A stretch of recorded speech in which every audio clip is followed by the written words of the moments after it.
Hello and welcome back. I'm going to be turning that down in a second.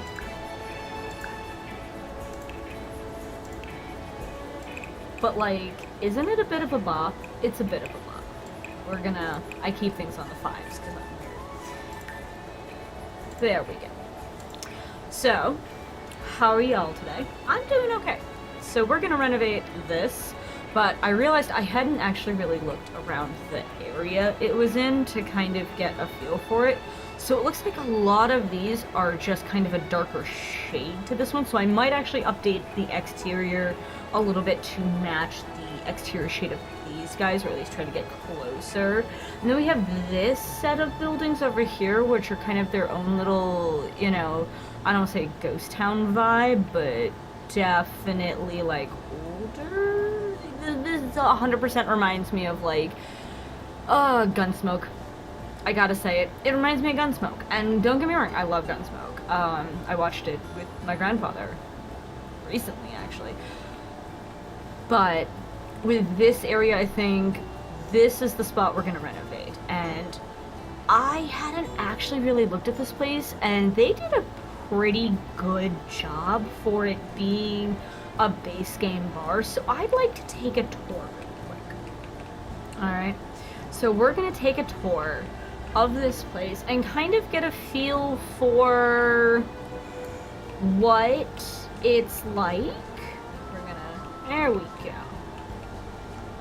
So, right off the rip, I do admit, exterior-wise, this does paint a really nice picture with the window effects here, the kind of nice even spacing of this, the casual seating outside.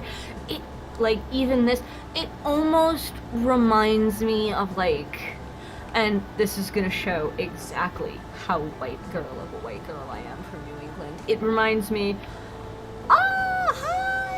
Hello! Both Jade and Apple! Welcome, and congrats on working in the morning and being able to be here. That means I can do a tour later, so we're renovating the bar, but my inner white girl has to say, this, with the, like, casual seating everything, it reminds me of outside of Cracker Barrel. Let my white girl cred show, you know. But since, like, this is the rest of the neighborhood, yeah, those are horse butts. It's a statue. I think I'm gonna probably maybe try to darken it a little bit, and that's pretty much the only difference it's gonna be on the exterior. Interior-wise, they did a very good job. We're gonna quick run through. So if we start on this floor, so this is the overlook floor for the floor below it, which I actually kind of like that they did the idea of the catwalk area here with a couple casual sitting areas, and then the door outside to the patio. I admit, I thought this was going to be a lot more simple and a lot less well decorated. You gotta understand, The Sims, they're wonderful, but they also, sometimes the content creators, unless people have actually asked them to make things, is this bathrooms? Is this bathrooms? This is bathrooms on the top wall. I kind of like the his and hers, you know, with the bench, because sometimes you get to be the one inside the bathroom while your friend sits and waits for you, and sometimes you're the person making sure that your drunk friend is not dying in the bathroom. I like the look, like where the windows are, the planter boxes are cute. I admit, I did not think I would like this space as much as I do, and I'm looking forward to renovating it. Don't get me wrong, we are now on the main floor, I believe, so we kind of walk down. We've got, I do like the creative use of boxes, because this pack had quite a few fun things. I do like how this dips down into the bar area on both sides. That's very pretty. We've got a nice kind of bar with TV here. We're ignoring the fact that there's no roof. Just, there's a roof there. This is actually kind of like a bit of countertop slash bar. I'm definitely updating the bar. This one looks like it needs a good buff, you know? I like the idea of the complete bar, however, because now then you can make this door an employees only door, and it kind of comes in from the back. as you can see. I like the random poster on the back here. Oh, there's another one there. Cool. So like this is the employees only entrance. And I might put a trash can back there that definitely needs like a trash can. And then over on this side you have what appears to be an enclosed patio area, kind of, and then a true exterior patio sitting area off to the side here. So this is the space we have to work with. I don't believe there's a basement. There is not. There is no basement. We could add a basement, but for now, we're gonna have some fun. So I downloaded it like a smart person. Voila. Then all you do, unfurnished, because it'll keep the things that it thinks are absolutely necessary, but it gets rid of pretty much everything else, as you can see. See, like, everything else is kind of gone. Even like these could function as bathrooms, but they are not currently bathrooms. I love how it kept the planter boxes. I'm here for the fact that it kept the planter boxes. We're gonna switch that up. Reset.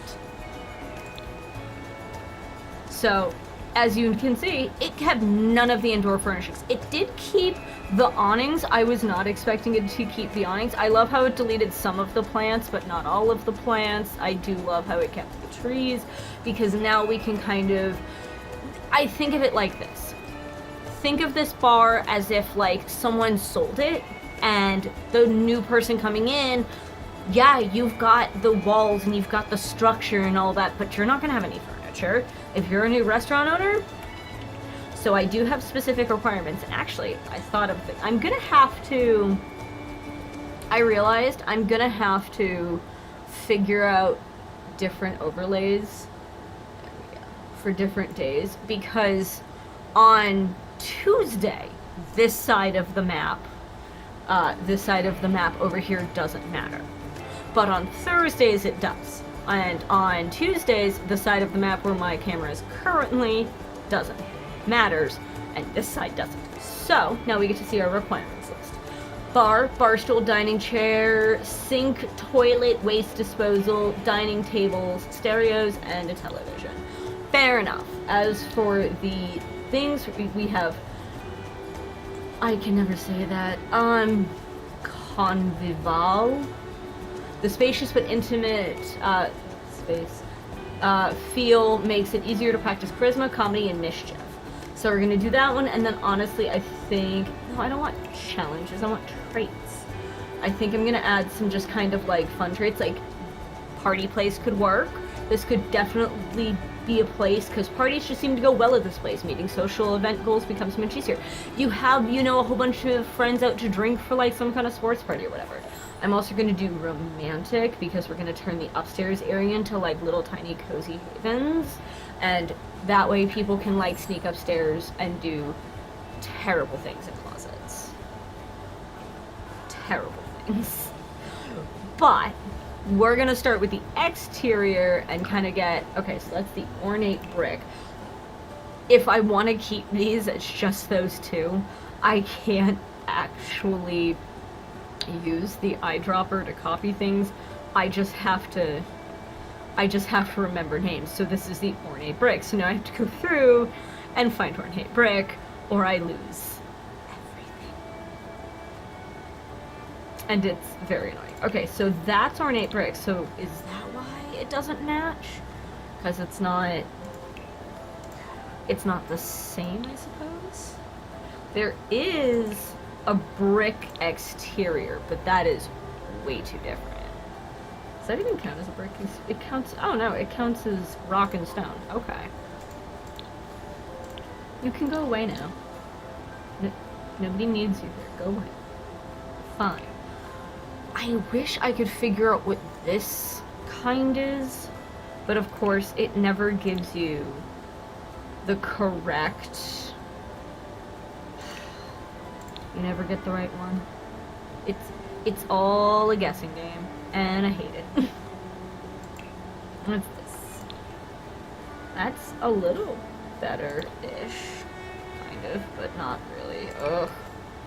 Damn, I thought I could find one. Like, this isn't bad. It's a little bit darker, so it would work better, I suppose, in the area, but... Man. Well, readjust, recalibrate, and redo. We can do a bunch to the interior. That sounds like a good plan. I think I'm gonna keep this stone focal wall. These walls look like they need a little bit of buff and polish, so we're gonna see if we can get a nice, what is it, rustic horizontal planking. Pinstripe, starboard. Love how stuff is never in the stuff. But is that why? Okay. Well, we're gonna go with a nice basic horizontal planking. It lightens it up just a little bit. We're gonna have to manually place because, of course, if I hit shift, it will delete my stone wall. And I like my stone wall too much. Just saying.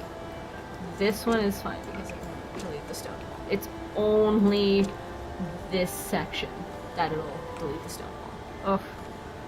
Could you just do what I tell you to do? Why? Also, why is there roof inside? I'm gonna have to figure that one out. The roof interior, lighten this up a little bit. The roof interior confuses me a little bit. I don't quite know how to feel about that. Alrighty. Let's complete our interior wall buff. Oh, I just said it. Interior wall buffing. Yes, that's exactly what we're doing. See, it lightens it up just a little bit, just enough. So that way, you know, which world is this in? This is in... Hold on. Stop! Oop. Careful. Oh, this is in the... Oh god, I have been playing The Sims too long. Not The Sims 3 Appaloosa Plains. Valeria. No. This is Chestnut Ridge, which is from the Horse Ranch expansion pack, which is where the current Gen 2 lives. Seriously, why is there interior roofing? Is it just on? I mean, I could put a big fireplace here, I suppose. That would make sense. Oh, wait, no, wait, that's where the bar was. With the oh, okay, and then I gotta put, like... Now I know. Okay.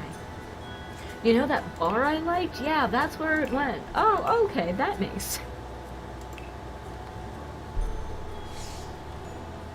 We're gonna ignore me. Just... See? Pretty bar.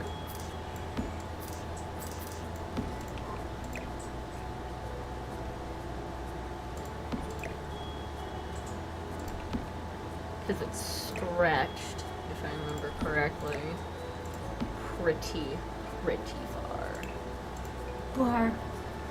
Where's the big one? There is, here it is, a big bar for this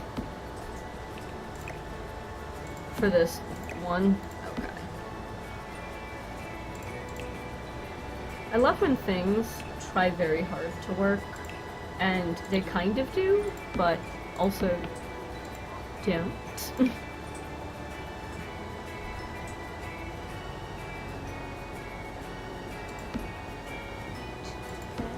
I can do that, but no, it didn't. I hate when it does the glitchy thing. Alright, chairs. At least the ones from this pack are a nice comfort one, you know? I feel like that helps. 1, 2, 3. This is gonna be decent. Like, alright, let's count how many chairs. That's one. This is 8 chairs. That's an 8-person bar. That's actually pretty nice. I could get behind an 8-person bar. That makes sense. Alright, so where are we gonna put the TV? Behind the bar? Duh. What kind of TV are we putting? The biggest mother freaking TV we have in the game. Duh. Are we also gonna put a TV upstairs? Yeah. We're also probably gonna put some games and other stuff upstairs depending on what we have available. So, But this section, I'm actually gonna turn, so this used to be a whole bunch of tables. Don't get me wrong, I'm gonna put tables here, I'm gonna put tables here, I'm gonna put sitting areas upstairs, I'm gonna put, like, you know, some stuff up here, I'm probably gonna put tables up here, there's gonna be tables everywhere. I'm gonna see if I can make this a dance floor. Because people gotta dance. Alright? Now, there should be another wall speaker. Ha, yes. Venue wall speaker ranch. So we need a bunch of wall speakers to start. One can never have too many wall speakers. I mean, that is actually probably not true. You could probably definitely have enough wall speakers, but we're gonna put them in a bunch of different locations. That's a little high. Let's move you down just a little bit so you're not in the ceiling. Maybe a couple in here. Yeah, that could be nice, kinda. I think I'm gonna have to move these guys down. Yeah, that's fine. What about you? You good? Oh, it's because the floor is sunken. That's... I never claimed to be a smart woman. I just keep getting told I am one. I think the exaggeration of my intelligence is apparent when I stare at a thing and go, huh, I wonder why it's taller if the floor is taller. I think people exaggerate my intelligence sometimes. Also, I love how they made this, and the trees are clipping into the walls. That's not me. They made this and the trees are clipping into the walls. So they obviously don't care about clipping. If they cared about clipping, yeah. Speakers. Just everywhere. You need music. We're gonna put like one kind of in the middle here, and then a couple along the back wall here, and that should be, and then a couple outdoors, because you want to be able to hear the music outside. Why are you a different color? No. Like, I don't know how else to say that. No. Beveled out roof trim. That is, it's just a weird, I don't mind it. I don't mind it. It's just a very strange combination. That's all it is. But yeah, this is from the Horse Ranch world, which I have been playing in different iterations for several years because of The Sims. Many years. Many years. Ugh. I'm gonna have to Alt-Tab place these speakers because the windows are so close and it annoys, but they fit, and that's all I care about. Anywho's, so we've got an 8-person bar, and we're gonna do another kind of like sitting bar along the back, but in the middle here, I'm debating to see if there are pool tables or something that I could potentially get, or like some kind of game, because in the middle that'd be kind of fun, I feel like.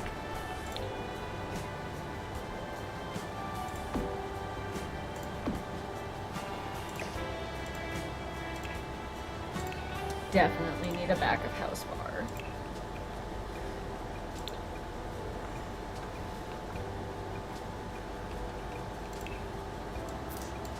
Back of house bar. Make it look nice. I typically put a sink in the back because I've seen real restaurants and usually there's a sink for the cups and things like that. So, also, this, I always had a fire alarm. Like, I'm gonna hide it. It's gonna be behind, you know, something. Like this awning. It's gonna be way up into the awning. But it'll still be there. That's the key. Is that it's still there. And, like, from the bar... Oh, that's too far.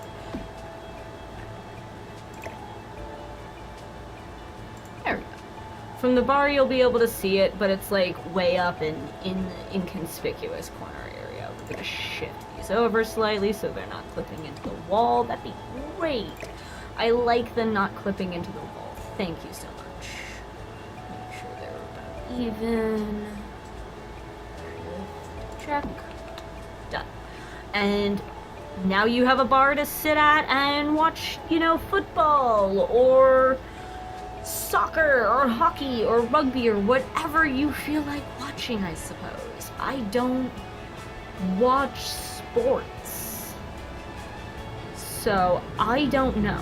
These are the planters, by the way, that were here before. Or no, these guys. I think these guys. Yes, those guys were the planters that were here before. So, do we like the statement planters or the regal planters? Because this has like hello hound. So this one has that nice flower element to it, so it has that, but this is a nice kind of like even dome shape. Additional, the colors do not change the flowers, nor do they change the plant, and they do come in identical colors, so they're both base game. I'm also gonna place a bunch of these around. These, ugh, I love these things, and then I hate them at the same time. They're so, again, my white girl's gonna show, they're so Cracker Barrel. They're so Cracker Barrel. I'm gonna make this kind of like a entry little sitting area, but that's after. We're gonna be adding so many of these, I feel like, throughout the entire space. It's just gonna end up being like half is just gonna be those. Alright. Put a nice plant out here. But yeah, I don't know which one I like more. Maybe if I put them on either side and kind of got a feel for them, I suppose. Kind of get an idea of what each side would look like. I kind of like these are the originals, but I kind of like the flowers. They fill up a little bit more space.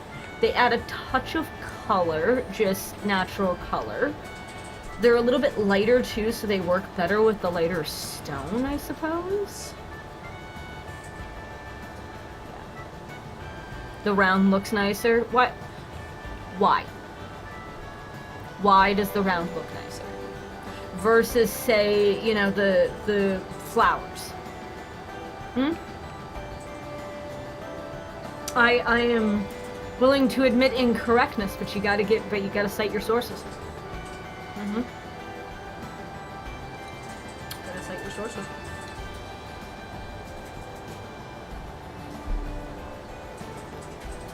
Like I said, the green color just feels nicer with the palette. Oh, they dropped the sign out front. I just realized I need to put that back.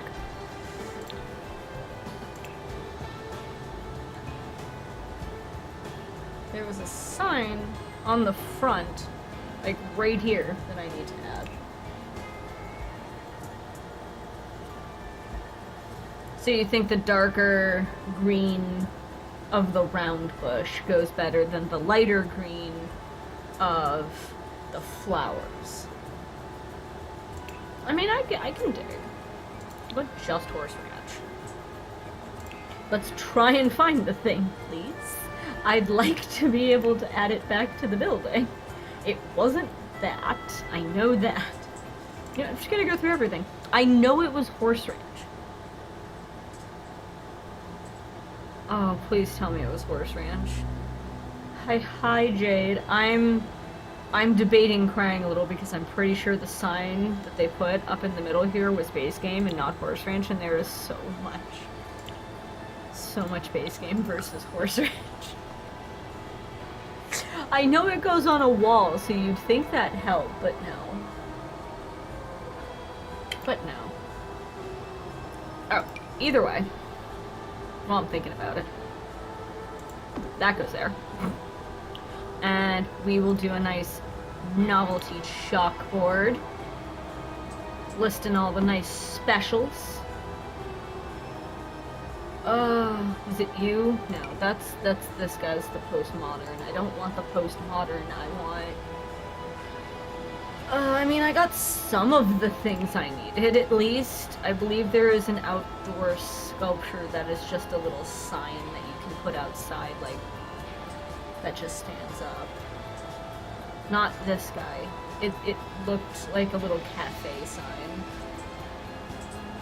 I'm probably losing it. You could chalkboard.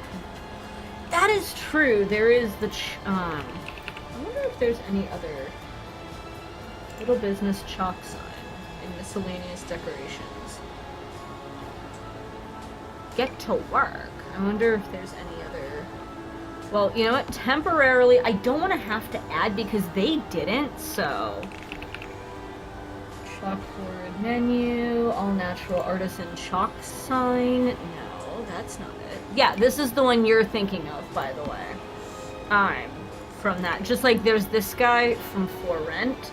There is a few, and then this guy from Growing Together. There are a few chalkboards. There it is. I knew it existed. Thank you. I knew I wasn't crazy. So, alright, if we're gonna go with the round, we can commit with the round. I'm seeing what other chalkboards we have.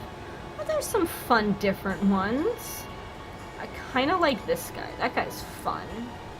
I'm gonna update you to be a little bit lighter. Perfect. Oh, you hang off the side of the building. I need to figure that out. There we go. Make the flag slightly smaller so it can hang nicely right there. I knew there was a chalkboard. I'm gonna add like 40 of these, so I'm just putting one somewhere on each floor so I can end up having 40 of them. They're pottery bowls with sacred medicines, which kind of just means that they're, you know, bowls filled with sweetgrass, sage, and palo santo, which, fair. Oh, I also need like 50 billion of these. Thank you. The not a care in the world utensil basket. If this is gonna be a bar, I need utensils at the bar. I argue utensils at a bar is very important. I need you to be big.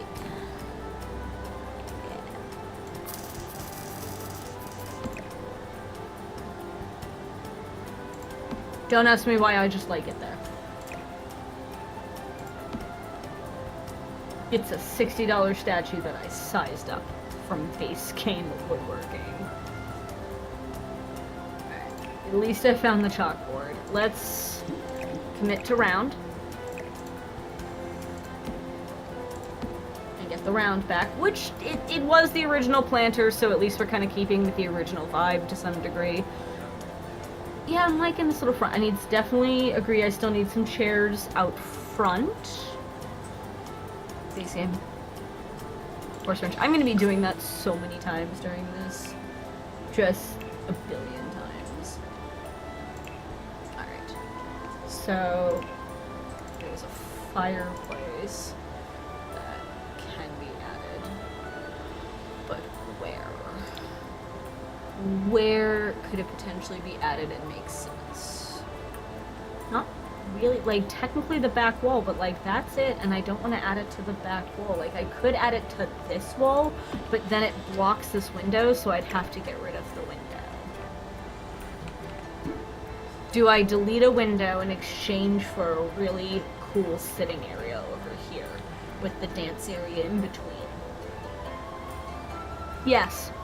Yes, I do. Unabashed sofas ahoy. Because I'm gonna put a coffee table, like, right here.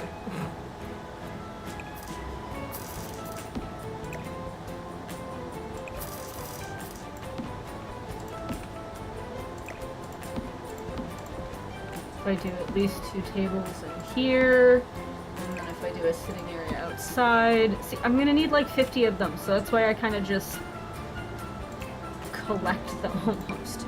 Get some extra chairs over on this side. We're ignoring the fact that that was clipping. Getting a table. Yeah, because like I said, I wanted a second TV, so I could actually do the second TV right here. If you want to dance, you could add a little stage making a platform in the room. This is true. This is true. Ooh, change it out. Ideas. No.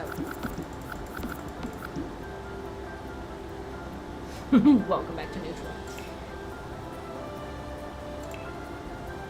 How to make a platform. Boop. Boop.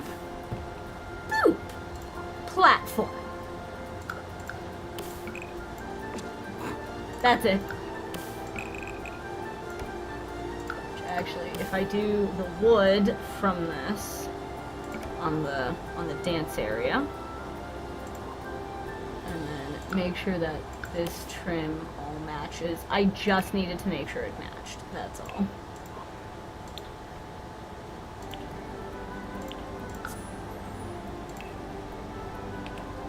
Voila! Stage. And technically I can widen this just a little bit and still have a nice 3 kind of by 3 walk space all around it and have a nice big square. Now, jukebox. Check. Like, it's got the speakers, but you gotta have the jukebox. I know there is a dance floor, but I don't think it's available in either of these packs, I'm pretty sure. Ah, yes, there is a dance floor for this pack, and that is the medium dance floor, and I love it. Which, grant you, this means that if I renovate this to be a dance club slash, slash bar, I'm going to renovate the nightclub into something else. I'm noting that now. I'm going to renovate the nightclub into something else. Probably a restaurant, honestly, I like the idea of taking an old nightclub and making it a restaurant, so I can definitely do that later, but here's your dance area. I need lights in here as well, because at nighttime, this place is really dark. Okay. I'm just glad there was a dance floor. Like, I don't want the petite one. The petite one was too small. And this, since this is the medium, I gotta see how the big one. Oh, the big one would have taken up that whole... Ooh, actually, that big one takes up the whole space. Even better. Yes. Excellent. Flip it this way, so the people will dance facing that way. Whatever way you flip it is the way that they face, so at this point, they're facing the bar. When they dance in their awkward fashions. And I love it. I love when the Sims dance because they are so awkward about dancing.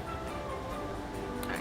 In the front area, I can do some of, like, these guys. The ironwork chandeliers. I can't...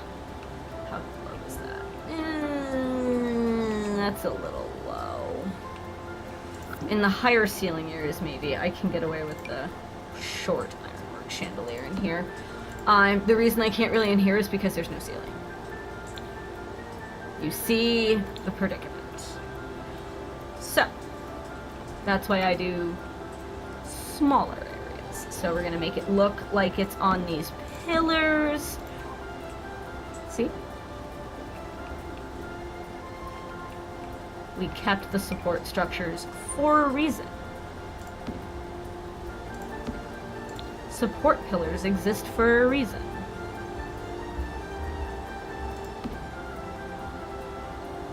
That one would be like here-ish, which is kind of cutting into the stairs, but it won't hinder your Sim's ability to walk up the stairs. But where is it grabbing purchase from? I mean, I'll count it. It's fine. It'll be fine. It's only missing one screw. It's only missing one screw. It's fine. Alright, so that's all decently lit. Let's see what we got for wall sconces. Not a ton. Not really any. Awesome. That's so helpful. I mean, the closest I could get is the Long John Buttercup's wall sconces, so I think I'm just gonna have to Oh, I can't have hanging in there though because there's no ceiling.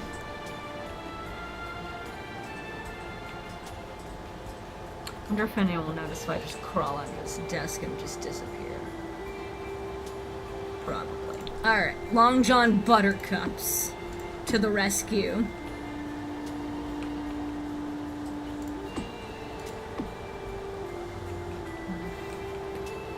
This is just so many.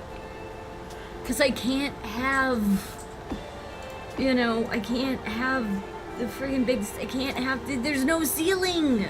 There's no ceiling, so I have to be very strategic in how I do this.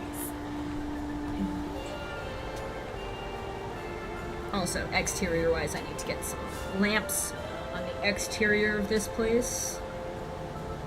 I'm gonna go for this guy because it's got that nice rustic vibe.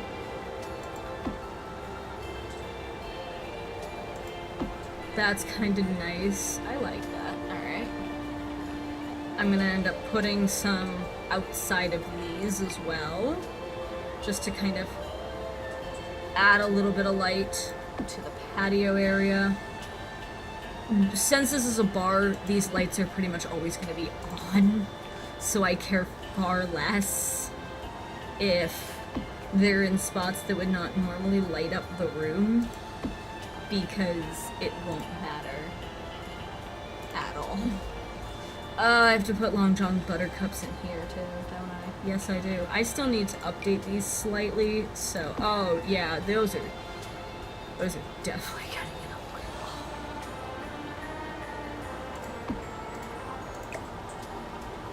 So, to whomever designed this, I get what you were going for. I appreciate the thought. But why?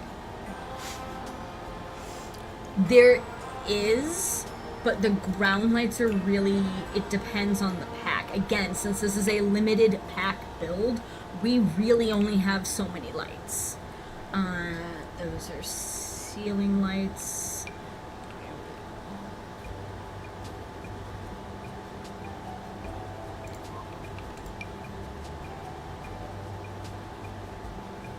No, those are wall and ceiling. I don't need ceiling lights.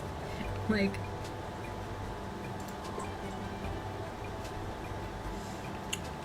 ooh, that's a couple of these.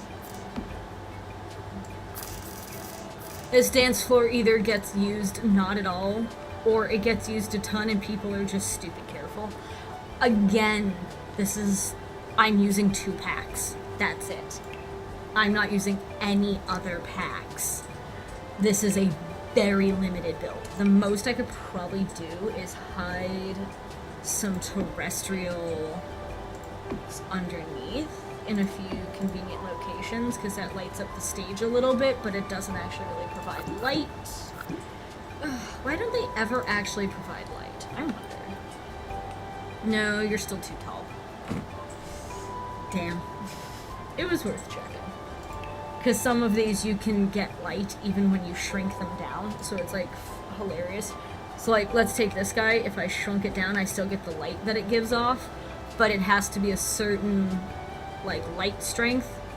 Are they basically? I don't think there's any low lying near the pond.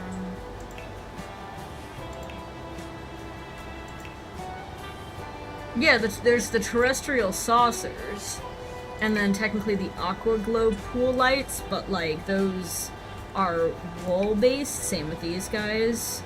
For the Bunker Be Brights, I can't lower them any further. I can bring them up, but I can't lower them any further.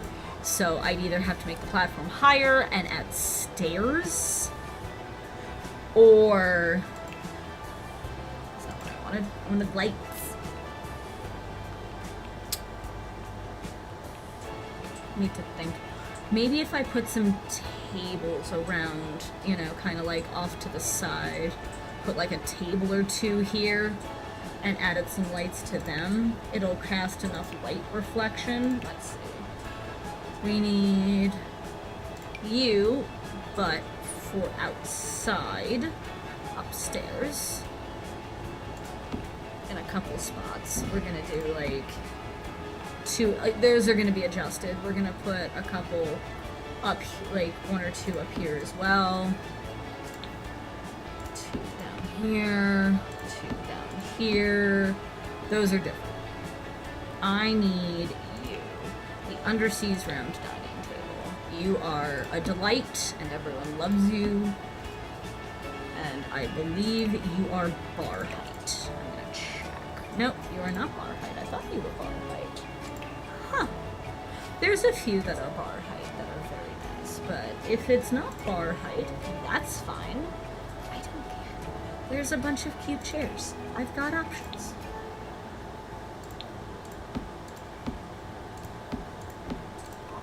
Because you can still access it through here and along the sides, which is nice. I'm probably going to actually add like a few more of these tables around the sides in a couple different places.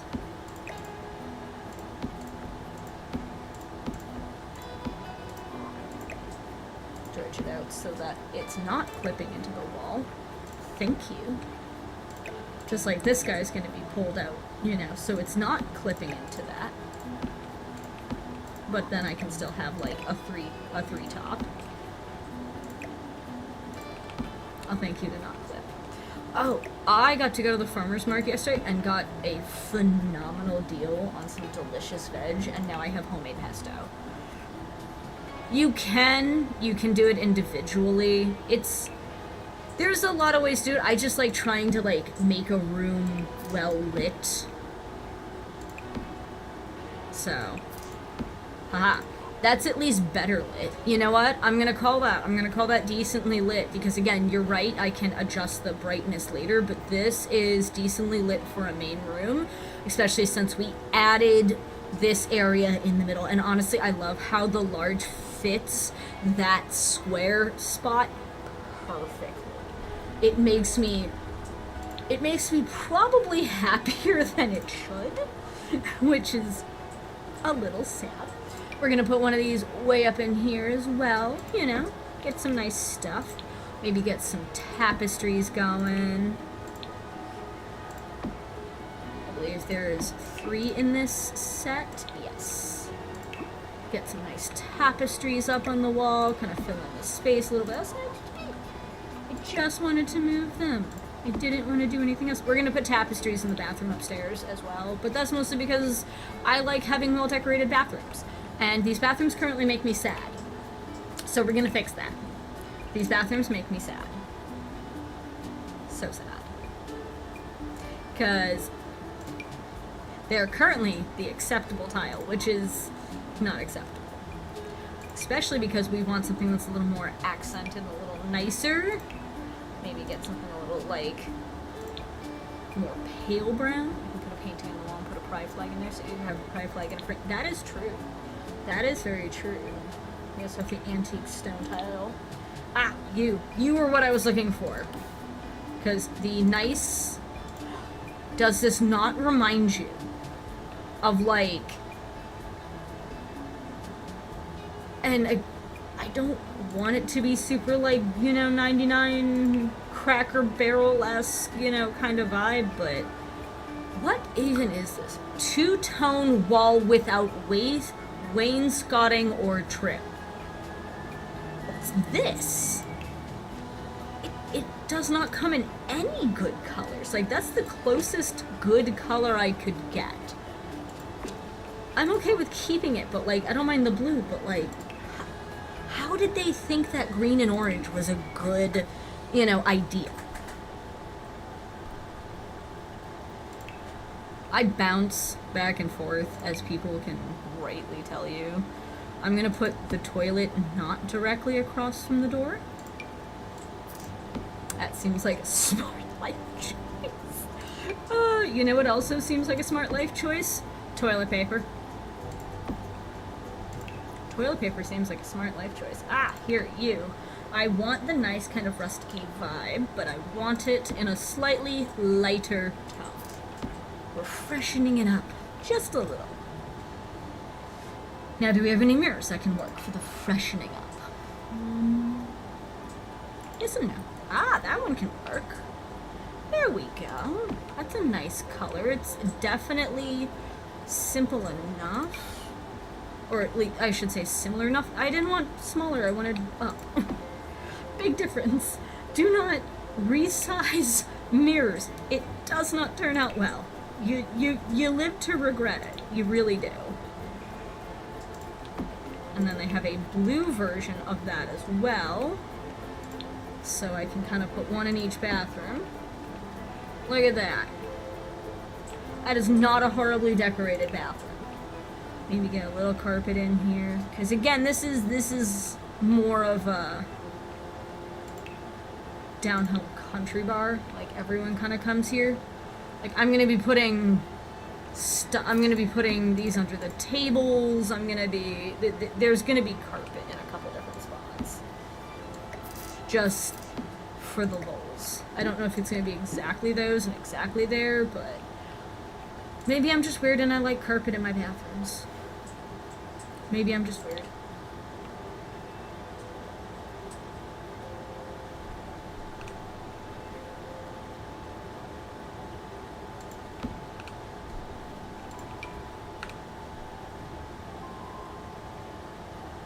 But yes, we went to the farmer's market and I got a phenomenal deal on basil, so now we have homemade pesto. And it's okay pesto. I'm not gonna like write home about it pesto. Despite like, you know, the lovely individual who made it currently watching my stream. Mostly because while it is very good, it's a little grainy, and I'm not trying to be mean, but I love how it can fit here or here, but not actually in between the windows like it's supposed to. Oh, hush hound, it is. There's probably ways to adjust it and like thin it out and make it less grainy when we actually go to use it. But for right now, it's a little grainy. It can be a little grainy. We can deal.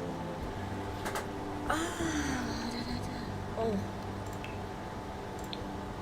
Those are cute for like an indoor little sitting area. I'm here for these. Okay. So we just need, like, this is, you're walking in here, you're not, like, this is not as important a space as the rest of the bar.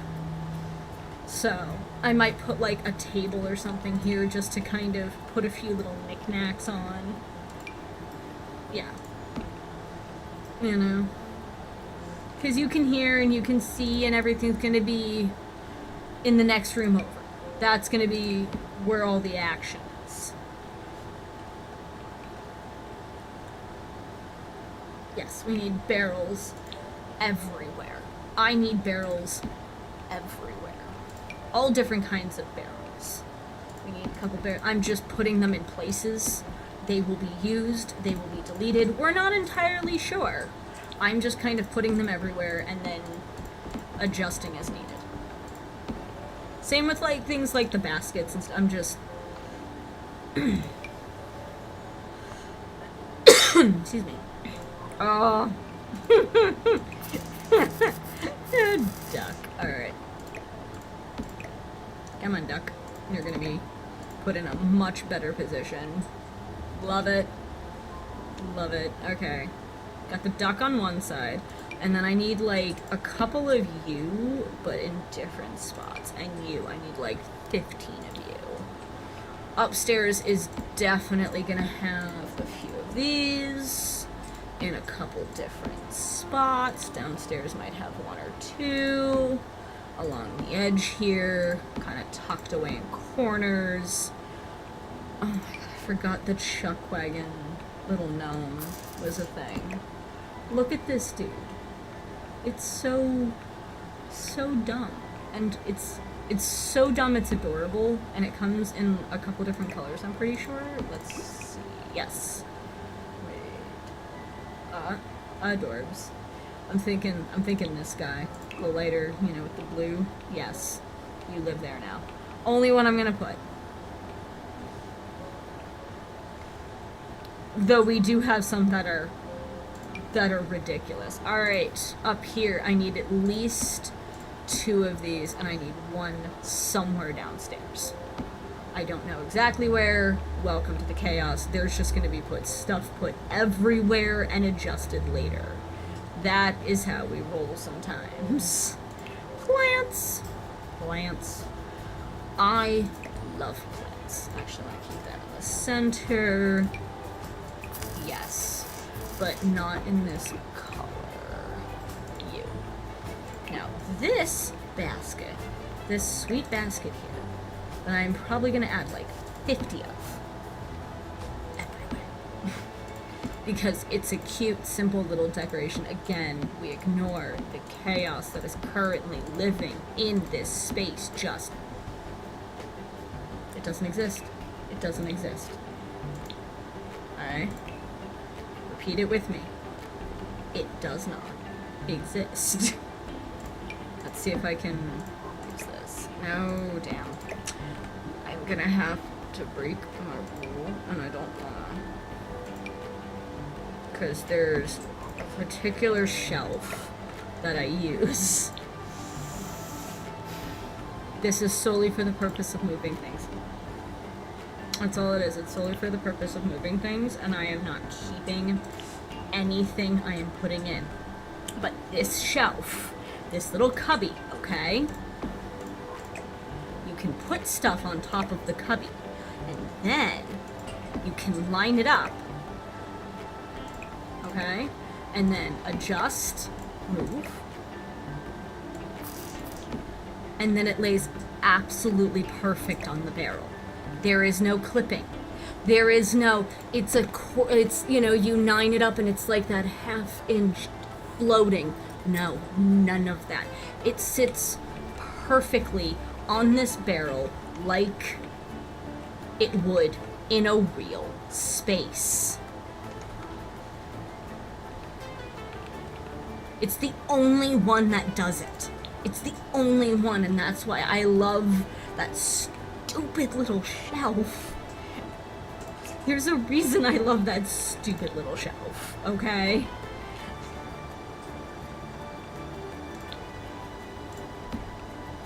Wait, that's full of towels. Why would I need... I don't need that. That's full of towels. Clothing racks and stuff. I don't need anything from this. Don't need anything from this. As for the flag, one of the ones I can do, which I actually like using, is this guy, because it fits just nicely, because then I can also use it out here. Look at that. Put a couple paintings up. No, not the same painting, I promise. We will be doing pretty much all of these paintings in various locations around the bar. They just won't be, like, all in the same spot. There's the other white one. There's the other white one. They're home on the range paintings, and they are super useful for this kind of build, so that's why we tend to use them. Right, you can actually be moved over here, and then you... because there's 3 black and I want to space them out slightly.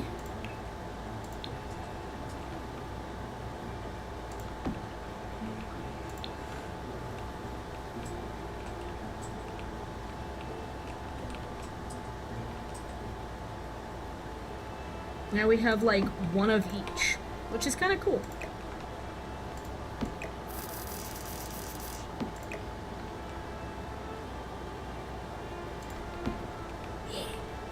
That'll look nice. Alright, where's my shelf? Where's my shelf? Come to me, shelf!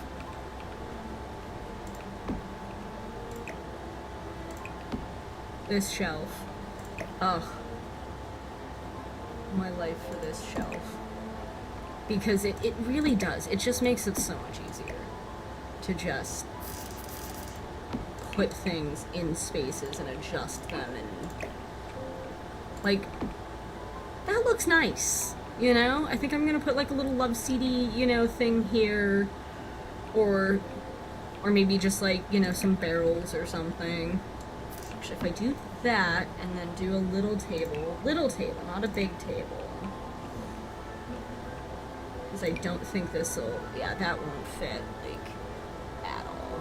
I'd have to move the whole barrel and my whole setup. And I wouldn't want to. I can, I guess. I'm annoyed. Also, is it just me or does that unfinished basket kind of look like teeth from the top down? It unnerves. Just a little. I can put lights on these, which will be nice. Also, if I size some of them down. See? Non-basket. Look at it! From the top. It reminds me of the sandworms in Final Fantasy XIV. Different size barrels, that'll be cute.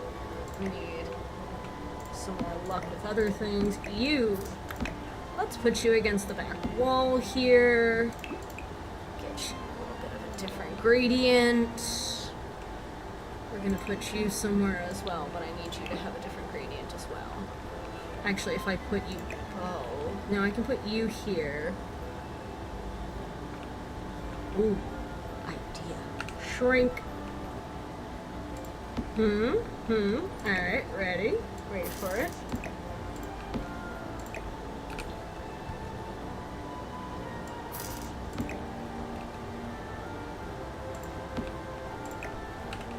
Haha.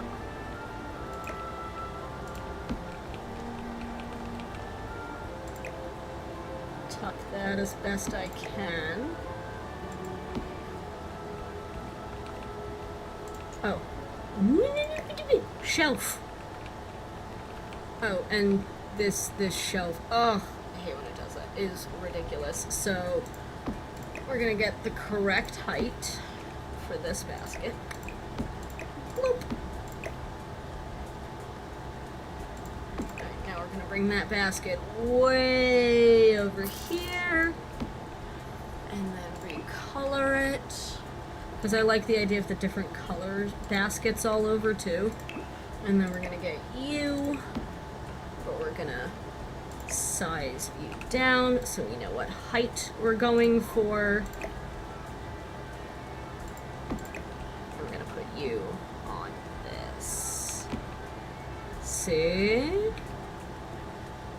Some decorations off in the corner.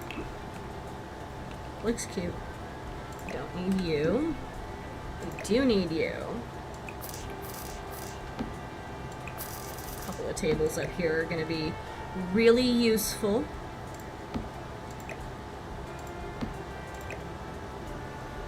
Resize that back up. Put it in the corner. Actually, maybe add a second one at a smaller size. I like the different size barrels. They actually look really neat.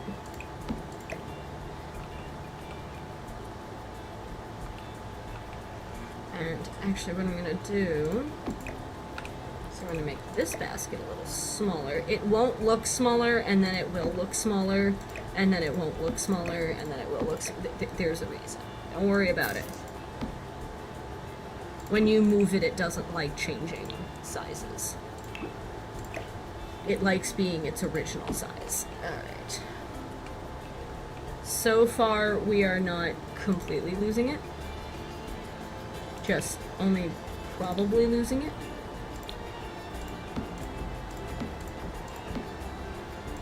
Yeah, that's the issue with these tables, is this is how big they are. So if I do 2, it takes up pretty much the whole space. Which is fine, don't get me wrong.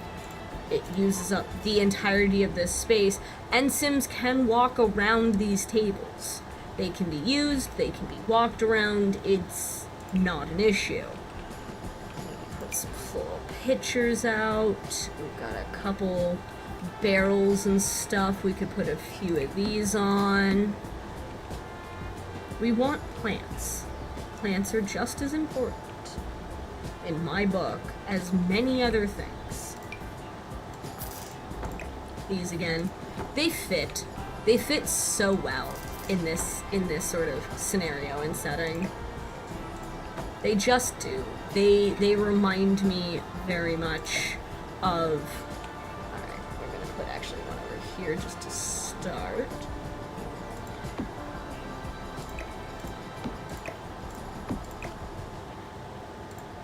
And then I need 2 more because I'm gonna put one here in a different color.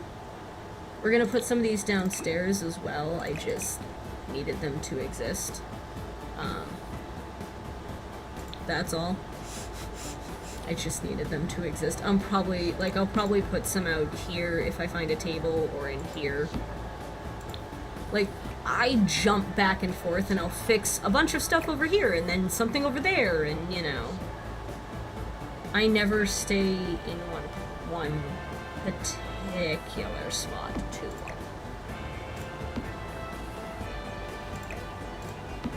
I bounce, and then it all ends up working out. But until it ends up working out, it just looks like I'm going crazy.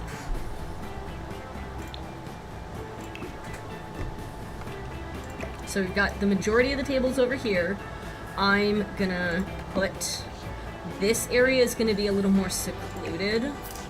So I'm gonna kind of put some wine racks up as a barricade almost. And then this is going to be your secluded couch area. I do not need this many baskets. See, like I said, sometimes you use everything you pull out, sometimes you don't. Sometimes you don't use half of the things that you had waiting and available.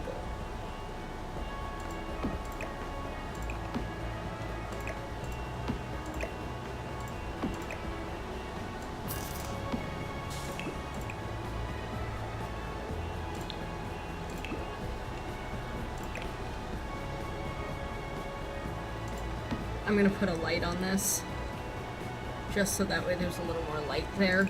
There doesn't technically need to be, but I like the idea of there being light there. Now we need the secluded private corner. You know. The one with the comfy sofas. Now, here's my question.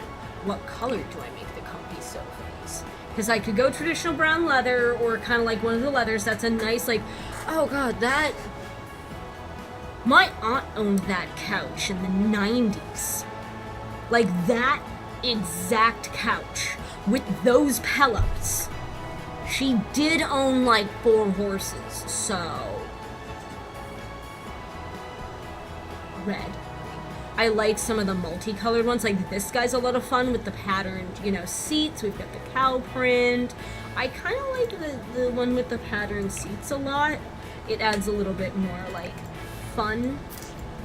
Now I'm just gonna add a table in between, and we're just gonna, you know, pretend that people won't be totally going to these couches for the sole purpose of making out. You know? I think I need to bring these out, though. Don't worry. I have plans.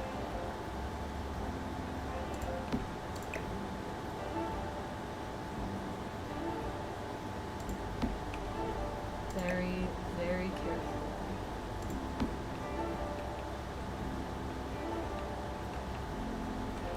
Cute. Cute. Cute, cute, cute. Alright. We're gonna put stuff in the corner over there. I need... You know, just when I thought I didn't need more barrels, I sit here and I'm like, you know what I need? Barrel. Told you. There's gonna be like 50,000 barrels in this place. There's gonna be 1 million barrels.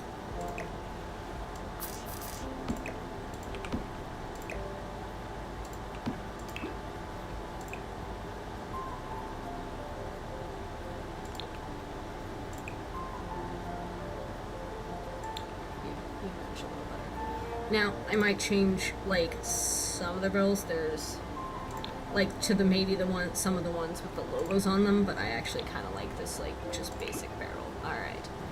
So what do I need to put on that barrel? Oh, better question. What do I want to put on that barrel? Not need, want. And what do I want to put here? Because I don't think under recreation I have any... Like, I've got chess. I could technically add, like, a chess table here. But I don't have any, like, games tables. I do have chess, though. Which is not the weirdest thing to see in a bar, I'd argue. It's definitely not the most common. But it's definitely not the weirdest thing I've seen in a bar. I could put a piano up here, but piano would be better served downstairs, I feel like. I could put a secondary bar up here, but again, I feel like there's enough with the one bar downstairs. I can't use it in recreation. Let's see what recreation. Do we have anything? So we have a games table. It's a very it just does not look like it fits. So I'm not going to use it, but like technically there is a base game table. I'm just not using it. Ooh, I know what I can do. I can turn this into a multi-function space. I win. So these are wine racks.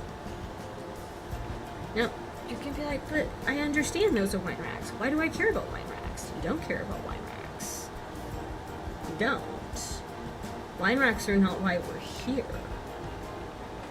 We're here because of this. Because in this back corner, I know, juice racks. Yes, they hold, no, sorry, nectar. It's known as nectar because this is a nectar making machine up in the back corner here. So that's actually a thing your Sims can do to improve their skills. So this is, we're gonna move that over there temporarily. That's what this area looks like so far. I gotta get a painting on this wall. I might have to put like a little bit of signage on that wall. You are my bestest friend right there. But now they can do something. Nice. I still haven't found the sign that I want. Also, this is a base game item, and I love how interesting it looks and how much character it adds. Because it is so useful in this area to have more things I can hang on the walls. It's so useful to have wall hangs. Then I don't have to wonder, oh, do I have enough things on the wall? The answer is yes, I do. Actually, I'm gonna do 2 down here and do upstairs. I'm gonna turn this one into the purple and black. This one is the first black, excellent, and you can be, I'll go with the white and orange. So makes them have to keep their E rating, they have to avoid the alcohol. Oh yeah. So nectar was apparently the closest that they could get to mead without it being mead. So when you have Horse Ranch and you do nectar making, you're making mead basically. Because if you actually read what the description of the skill building item is, where is it? Here it is. Welcome to the one-stop shop for all your nectar making needs. With this bad boy, Sims can get started crafting simple nectars and work your way up to the big recipes. Keep your nectar corked and let it age to perfection. Consider pairing with a nectar rack to speed up the process. Now, the thing with it is you start off with like grapes and apples and things like that, but eventually you do get things like honey and stuff. So it's a very interesting. I love some of these. They're just so neat looking. I love how much research they actually did to make these, to make this pack, or just any, like, how much work have they done with some of the packs. They actually very much took the time, from my understanding, to look into this pack and the type of pack it was and it needed to be and all this other stuff, and they don't half-ass it sometimes. Sometimes. Oh, this is a fun one. I love hanging up this somewhere in a space. See? Isn't it pretty?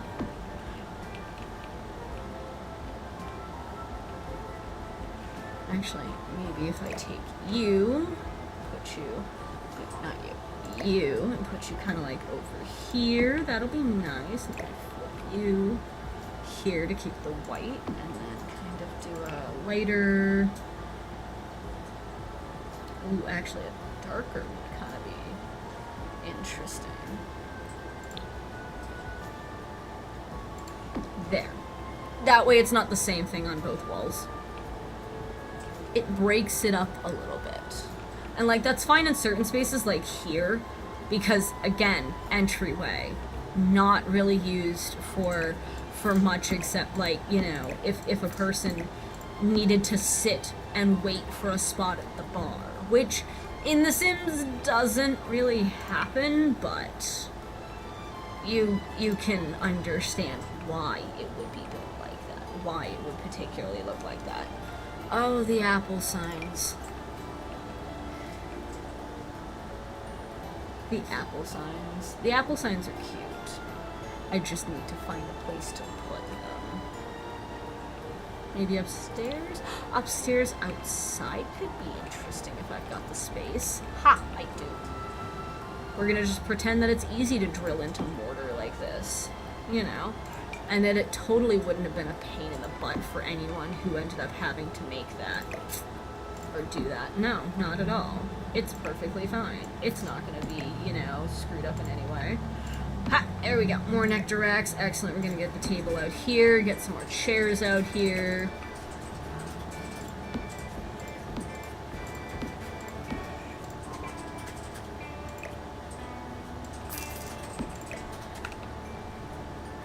Actually, it's easy with the right tools. Fair enough. Fair enough.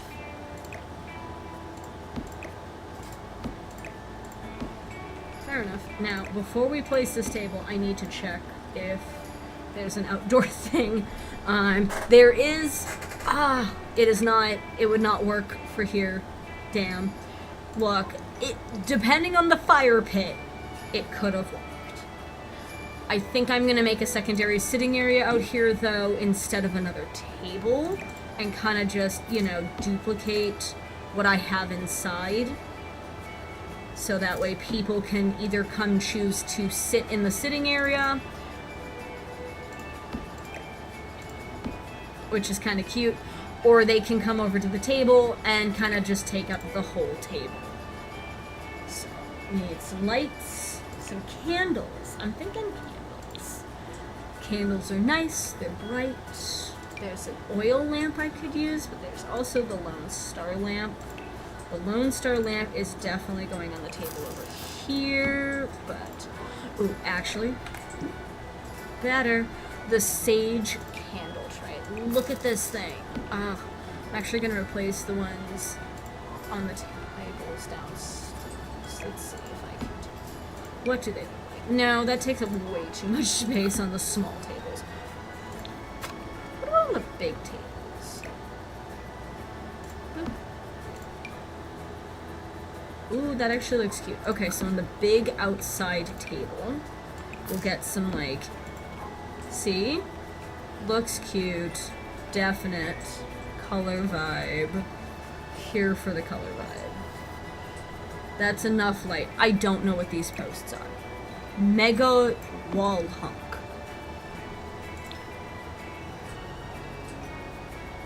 Don't know. Okay. Looking good so far. We have a nice sitting area. We can finish decorating it with maybe a few little knickknacks and some plants and nothing, you know, that's gonna be completely hideous.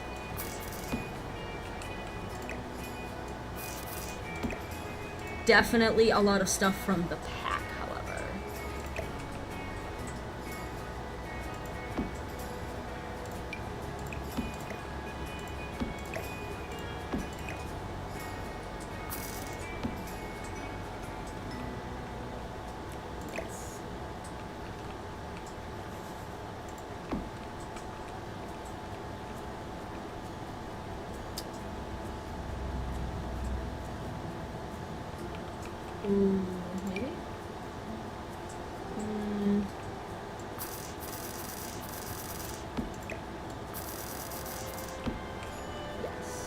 Where's the... You, come.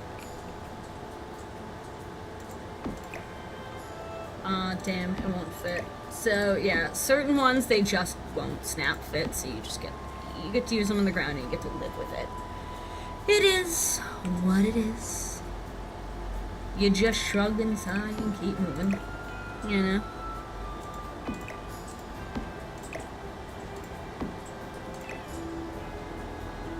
And you just put something else down.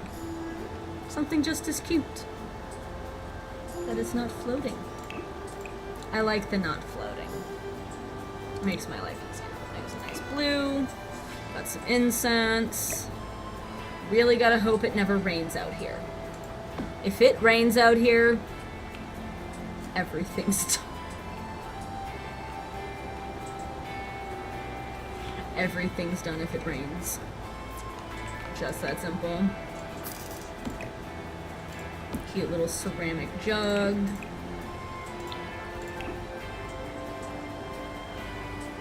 That's the barrel that we've been playing with, and we've got actually quite a few of them outside, so I don't need another one.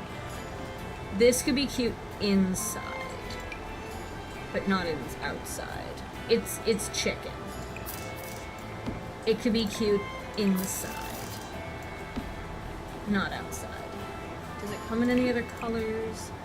Yes. Ooh, that's kind of cute. Do we have space actually downstairs? Back and forth and back and forth and back and forth and back and forth. I do not. That's okay. No, don't put it. You know, put it on one of the barrels. We're gonna ignore the fact that it's floating. It floats. Oh, wait, back here. I did not have a third thing. Chicken? I'm gonna have a couple chickens in a couple spots. Look, I hear country and my brain goes to farm animals, alright? That includes ducks, that includes chickens, that includes cows, that includes pigs, that includes all the farm animals, that includes goats. Heck, that includes alpacas and llamas. Now, over here, we are 100% having a really cute rug, just kind of in this corner. This corner is definitely getting a rug. I don't know if I want one outside. Kind of cute, different vibe, but still love it. Ooh, actually the deep blue. I want the blue. Okay. I am indecisive AF. Just that simple. Indecisive AF. Now we have come to one of these small little side rooms. Oh, did I forget my... I forgot my shelf upstairs. Where is it? There it is. Come on, you're coming with me. This shelf. I loved eco living prior to finding out this shelf existed, but after finding out that shelf existed, I loved eco living even more. This shelf has been so helpful. So many of my builds, just as a tool. Like, legitimately just as a tool.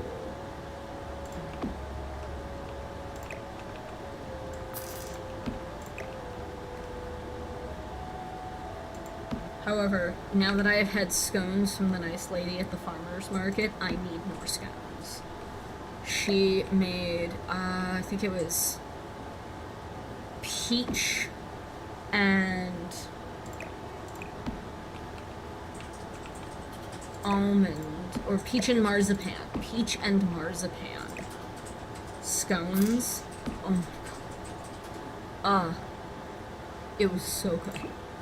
The blue, look, don't get me wrong, the blueberry lemon was tasty, alright, but that peach marzipan, I'm gonna remember that peach marzipan. I love your lemon blueberries, so while on the one hand I enjoy the lemon blueberries, on the other hand I'm like, it's a lemon blueberry, because I get those enough. I don't think I've ever had a peach marzipan. You know? I don't think I've ever had a peach marzipan.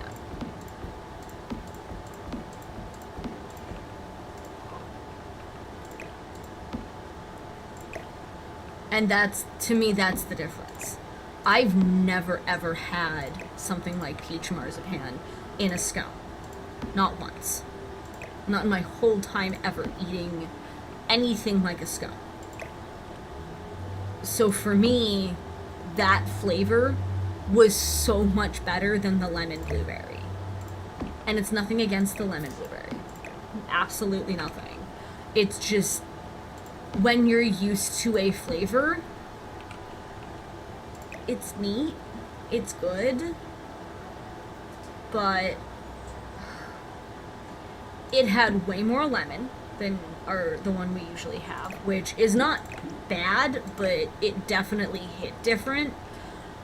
And it didn't have enough blueberry. It really didn't. For the amount of lemon with the lemon glaze and everything, it was overpoweringly lemon v blueberry. So I didn't mind it, but peach marzipan, hands down. If I was gonna get another one, peach marzipan. Hands down, bar none. I love when it does the wibble thing like that, because then you know it's exact. That wibble means everything's gonna be perfectly lined up. I don't need a second one in here. I don't know if I have one up here, so I'm gonna stick that there. But see, for the purposes of decorating, this shelf and those barrels, right? Those barrels. Alright, we are working on this side, and I'm gonna make this whole area kind of a sitting area. I think I'm actually gonna like make this the main sitting area, and then kind of have this area just be like a pass-through almost, and just have the bulk of the chairs here. So I need a rug to define that area. That's where I'm gonna use the like yellowy kind of lemon rug in a more useful location.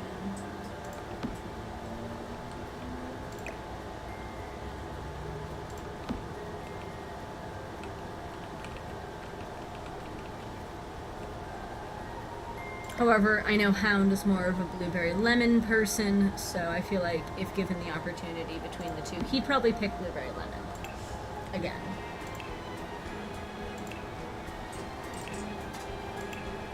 Exactly. Exactly. Hound's a blueberry lemon boy.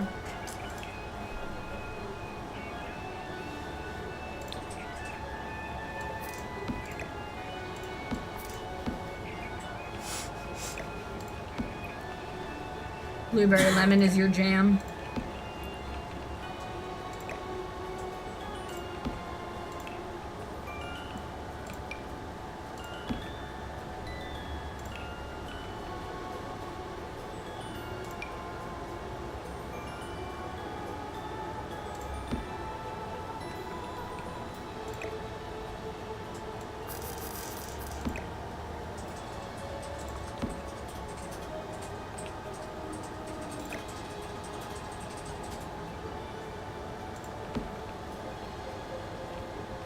There we go. Isn't that cute? Discussion of blueberry lemons. Oh, yeah, a discussion of blueberry lemon via peach marzipan scones. I argued that since I've never really had a peach marzipan, and personally, since I have never had one, I think I'd probably, if push came to shove, would rather get another peach marzipan, because I don't get them that often, versus a blueberry lemon scone. Because I get blueberry lemon way more often. Hound makes scones. It's not like the only thing he does, but Hound makes scones. So I do get blueberry lemon scones. They're neat, but they're not as interesting, is the nicest way to put it. But I am totally open to taking delightful criticism regarding the idea of scones.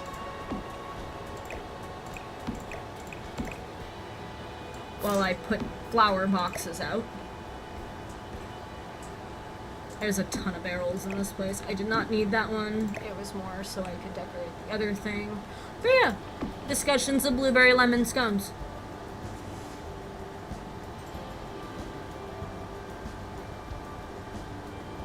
everyone's entitled to their own opinions regarding scones. However, peach marzipan just was delightful, especially because the marzipan.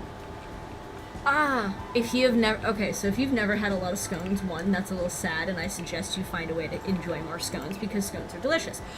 But either way, I think it's more about like the flavor versus anything else, and the fact that these had a lot more flavor. Like the peach marzipan had a lot of flavor to it, and the fresh peach chunks in it really kind of gave it this really decadent, gooey, delicious texture. So, but yes, one should always live in a world where they have more scones. Always more scones. Things I don't need. Tilted headstones. Do not need headstones. Just saying. I could do some more chickens or something. Really? And that's fair. Baked goods in general. I don't know, but I feel like as a whole, it can be agreed upon that baked goods are just tasty. Oh. That's because you've probably not had good American pancakes.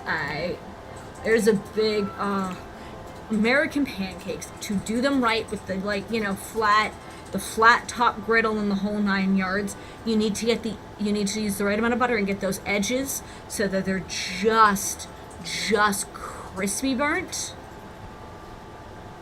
There's pancakes of different types all over the world. We're considered a sweet v savory pancake. We're considered American pancakes are considered a highly sweet pancake versus, say, a savory type pancake. So I'm going to, until otherwise corrected, assume that they mean a nicer savory type of pancake versus something like our sweet pancake. I could be wrong, but I figure that's probably what they meant.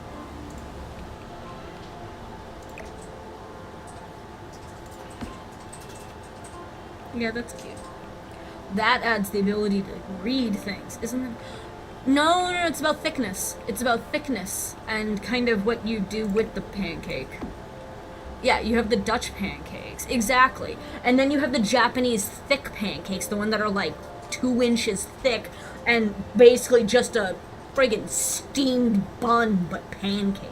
There's different styles of pancake. Dutch pancakes, if I remember correctly, have like the raw sugar in them sometimes too, or that might be, no, it's Belgian waffles. Yeah, no, Dutch pancakes are delicious. So basically, I think you take a pancake and you make it a little bit thinner so that it's not quite crepe thin, but it's got that nice springy pancake consistency. And my gram would take mascarpone and put it in the middle of them and then cover it in her fresh strawberry jam and roll them, and they'd be roll pancakes and they were delicious. My gram lived in Sweden, so I visited fairly often. Oh yeah. And the savory ones too, because like if you cut down the sugar a little bit and you add a little bit more, in her case, again, this is just what my grandmother did, a little bit more of like savory elements, like she went a little American with it, I'll admit. She added like a little chili pepper and a little turmeric to make it more of a savory pancake, and then she put cream cheese in the middle with lox and a fresh pesto and do the same thing. Or cheese and bacon. You can do the scrambled egg cheese bacon thing. You can, she went like cream cheese and lox with it. Oh yeah, Dutch pancakes can be used for everything. They're so good. This, since it is an outside balcony, 100% I am making this a sitting area specific. And actually, I think I am going to put a chess table, but I'm going to put it over here, where it be kind of like be out of the way. And I'm probably going to put like 2 little chess tables or like 1 little chess table, just somewhere you can kind of come play a game or vibe. Oh. Have you ever had Dutch pancakes with a burnt brown sugar butter? So you burn the butter just a little bit, so it's got that nice little bit of brownness to it, and then you melt the brown sugar in, and it creates this syrup, this brown burnt butter brown sugar syrup. Oh, now I'm hungry. Oh yeah. Oh yeah. Top it with fresh lingonberry jam, and a little bit of fresh, yes, stroop, yes, the stroop, yes. See, I know about things. I mean, you already thought about moving. I'm not gonna tell you not to. What? I love how it's the pancakes. The pancakes did them in. Not, not anything else. Pancakes. We're moving for pancakes. I'm here for it.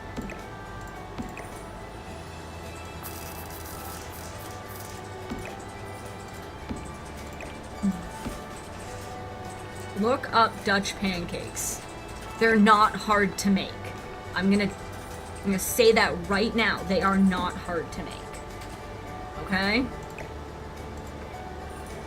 Oh yeah. And that's exactly it. Like, I can hate on a lot of things.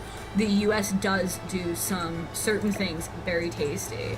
Like, if you like Dutch pancakes, you might actually enjoy like a stuffed French toast, because a stuffed French toast is basically a thicker slice of white or wheat bread that has been battered French toast style in the egg and the cinnamon and the, milk, but then they slice down inside, and they'll fill it with once it's a little cooked, they'll stuff it filled with I've seen it with everything from cream cheese and strawberries to Nutella and banana, to one time I actually saw one that was this was when I made it myself, and I tried to do a stuffed French toast version of the crepes my grandma made, and did a blueberry mascarpone stuffed French toast. Oh my god, was it good. I know how to make desserts, and I know how to make breakfasts. Hound is not the breakfast guy. He knows how to make a lot of delicious things. In fact, actually made a recipe out of the recipe book for the World of Token last night for a beautiful lemon chicken. But you ask him to make much besides scones. You tell him to bake a cake, you tell him to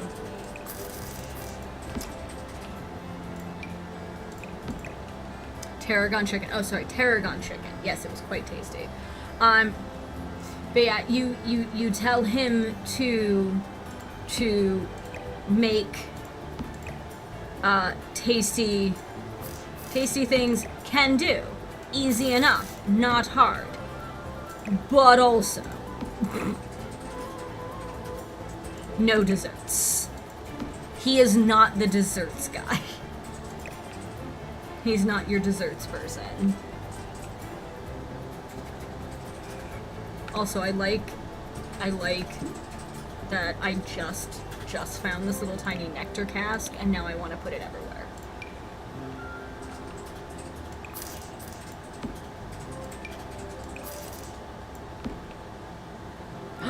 I forgot this was base game. I love this planter.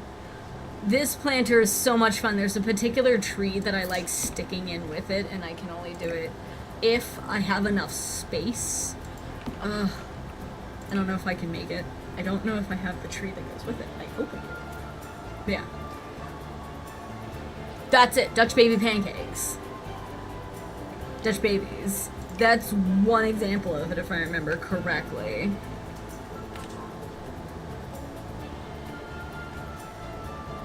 Looks like if you can't find it, you're just gonna have to go to the source. Sorry. Just means you have to go to the source.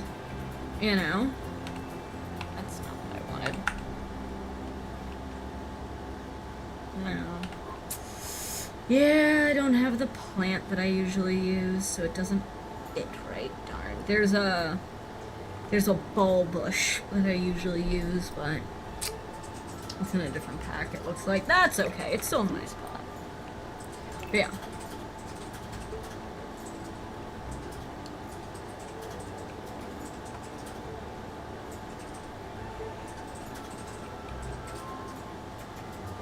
Yeah, I think if I keep this kind of like a pass-through area, that'll be nice. Yeah. That's why I thought of something like a stuffed French toast regarding that sort of, you know, vibe. Because the pancakes are, you know... Also, if you stack those with like layers of lingonberry and cream cheese in the middle, it is delicious because the cream cheese melts slightly, and then lingonberry jam is that like really good tart flavor. Chef's kiss. Love the stuff. And we get some better chairs. Okay, thanks.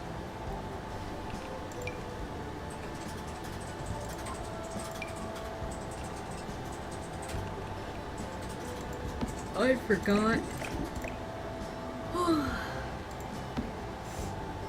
Oh, so you do know what they are. You just didn't realize you knew what they were. Love it. Surprises. Yes. Yes.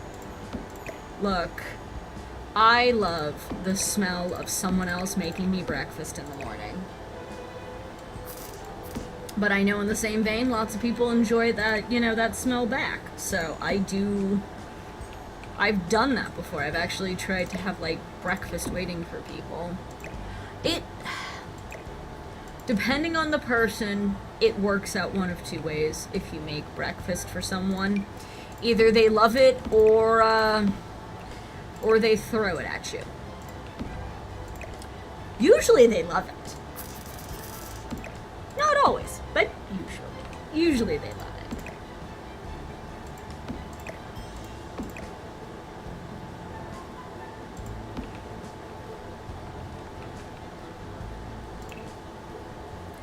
Yes. So there's this, I'm dating myself here, but there's a commercial from the 90s from the US for Folgers. And the reason I remember it is because of the jingle, and I remember most of the 90s things because of jingles, because if nothing else, the 90s, their jingles, they live rent-free in my head. Forever. Point being, this particular one was about the idea of, you know, basically because automatic coffee pots had just become a huge thing, that you could basically have your coffee pot start so that you'd have a fresh, hot cup of coffee in the pot when you first woke up. And the jingle was, the best part of waking up is Folgers in your cup. I don't own it. I don't own that. I own nothing regarding to Folgers. That was me singing a 90s jingle. But the point being, every single one of those commercials was that happy breakfast vibe. Where they'd wake up and everything would smell like coffee, and they could come and they could go, and they'd always have like Danishes or pastries or something you buy at the store. So you'd have this like scenes where these like couples would have, you know, they'd be in matching pajamas and they'd have coffee and Danish, and it was so dumb in a lot of ways. But it was also a really good way to make people think about the idea of, you know, automatic coffee pots and having coffee in the morning and buying Folgers and all this other ad marketing placement stuff. And that just reminded me of it, because I'm like, that happy feeling, my brain associates it, at least partially, thanks to that time period, thanks to when I grew up and where I grew up. That is part of that happy breakfast vibe, is the idea of something like a fresh, you know, cup of coffee or tea in the morning. I currently, like, I'm going to be going downstairs later and making iced tea, or iced coffee, I should say, because I make coffee and then I just slow chill it, because it's the summer and I don't want to die. And And before you're all like, oh, it's hot, I understand it's hot where you are too, Apple, but I would like to note that currently where I am, without the air conditioner, is, I'm gonna adjust it to Celsius, don't worry, is currently 31 degrees Celsius. 31 Celsius, better known in my world as, oh yes, a little bit of better known as 88 degrees Fahrenheit. So, alright, yeah. And that's normal for us. The hottest it has been, you know what, I'm actually gonna Google. You get me Googling Fahrenheit to Celsius. I believe the hottest it's been here recently was about 98, which 98 degrees Fahrenheit is about 36.6, so let's just call it 37 degrees Celsius. So imagine being in a place that is 37 degrees Celsius and I had to do work outside in the yard for my grandfather. Like, I'm glad I tan, but that's beach weather for me. That's beach weather for us. Like, that's us going to the ocean and laying there with a frozen drink. You know? The US is very warm in certain spots. Oh, yeah, and we're not even the hottest area around. Like, in New England, we can get decently warm. The cities get warmer than us, but that's because, yeah, I've seen that. Let's see, what's 42 Celsius? So 107, yeah, so you went to Texas. I want to make something very, very clear. That temperature that you felt on that one day, that is Texas pretty much all summer. Alright? Texas, roughly, for most of the summer, will be somewhere between 98 and 110 degrees Fahrenheit, which is about 42, 43, yeah. And agreed. Tea with mint and honey. So I am, and everyone who knows me calls me a kitchen witch, because I am a kitchen witch. I am Norse pagan and I love, you know, working in the kitchen. So I'm your local kitchen witch. I make tea blends. If you're sick, if you're not feeling well, if you're just achy or you're cold or whatever, I make tea blends. And then I serve all of my friends delicious tea blends over the winter. There's a reason that a lot of people, especially in Texas, have a distinct rule where they have to have air conditioning. That's why it's so bad in Houston right now. So Houston got hit, I believe, with a Cat 1 hurricane that knocked out their power. Now, that's normally not a huge issue, but it's during the middle of the summer, so you have to think of it this way. They don't have air conditioning. They're in 100+ degree weather. Their animals are in 100+ degree weather. And you have to figure out a way to survive because not everyone can just leave Houston. I follow a couple people on TikTok, and one of them is a cat rescuer out of Houston. She's been without power for like 4 days. Thankfully, the cats that she has are in a like back room that's fairly cool, and they're doing fine. But like, you think it's bad for us, and then I mean, you can't walk your dog in that. Like, that was the most ridiculously wonderful piece of advice that I got way back when I started owning pets, is if you can't go outside in bare feet, they can't go outside in bare feet. Because think of it like that. Think of it like if you put your foot on that level of hot tarmac, what would it do to your foot? Now, what would that do to your cat's foot? Or your dog's foot, you know, or any animal's, you know, appendage. Like, you think about it, you actually start, like, you know, thinking about it, and you're like, that is way too warm for anybody, much less a cat or a dog or, you know, someone that doesn't have the same level of protection. So if it's too hot for your feet, it's too hot for their feet.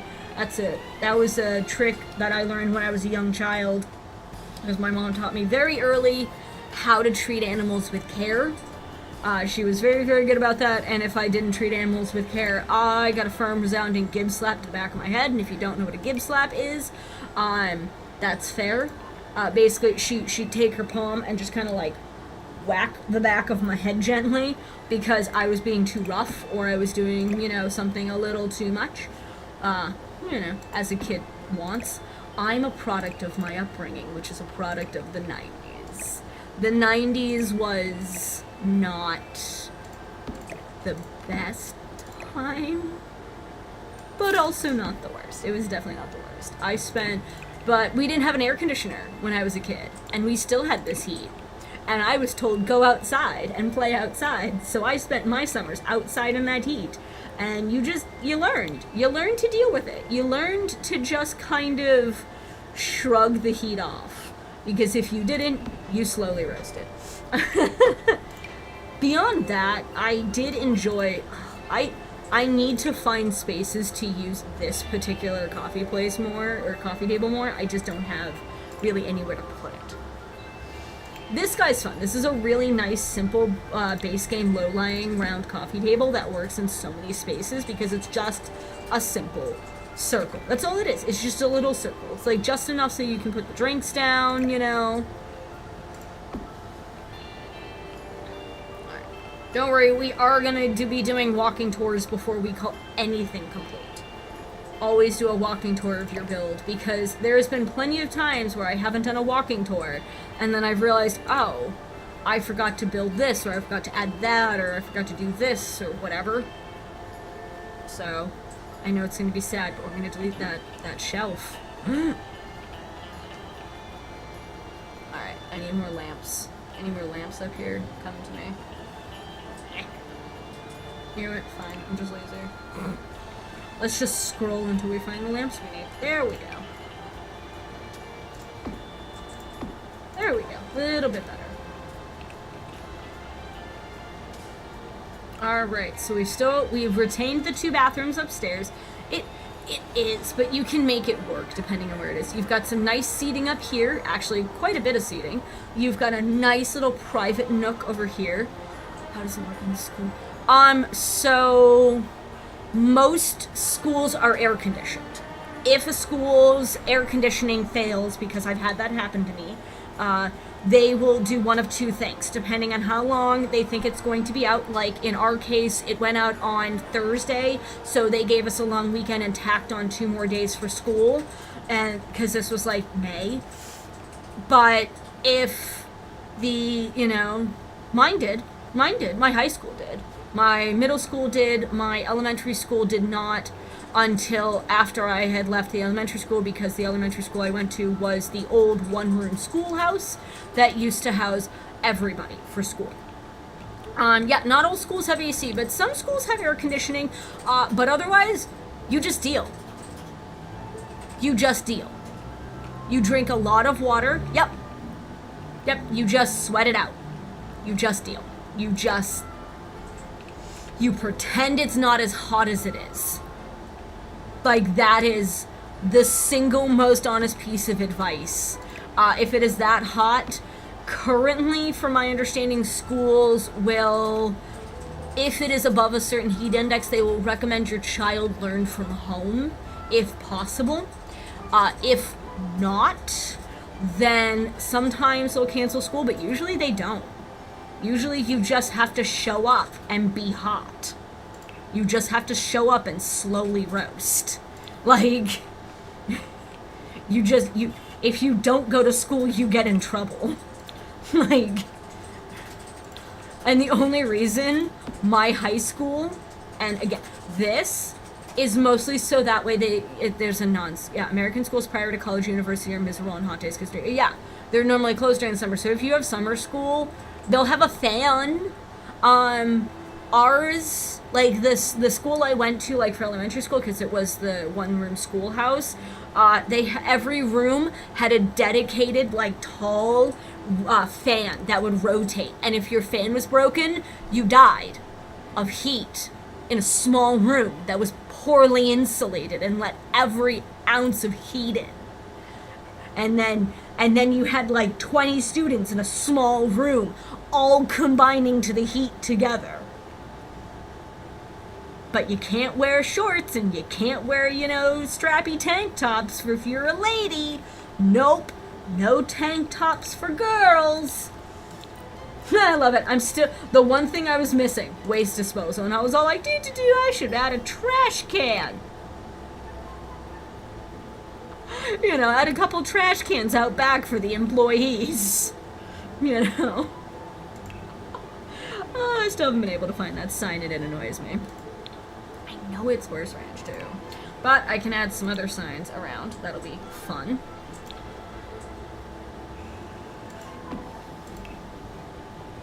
Come ride today, competitions, race horses, make money. Mostly because the other end of this, that is the horse stable that you do the competitions at. This is basically the main thoroughfare is from this bar down this to that competition zone. There is a nightclub somewhere around here. I think it's that, so I'm going to be updating that into the restaurant later. But this is the main area of that section. You've got a little bit of a park over here. You can kind of see it's got like a little bit of a walking path and stuff like that. We've got the water tower here with a little grill, so you can do some outdoor grilling if you wanted to. You can meet other horse riders through here. It's actually a lot of fun. I don't know if you can swim in this. I don't think you can. None of these are all just backdrop. This is all just backdrop. You can do the horse competitions down there. You can get community news there, which is nice, but we are adding, a couple of these. I'm gonna adjust them slightly so that way there we go. Ooh, I forgot about the barn quilt thing. I've been trying to add as many things from this pack as I can, so I might as well. Barn quilt. Isn't it cute? I'm going to put one here, and I'm going to change its color.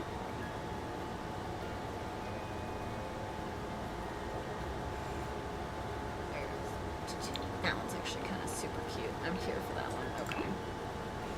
And then we're going to do one over here. Same color, different pattern. See? But yeah, you just deal. You just die slowly.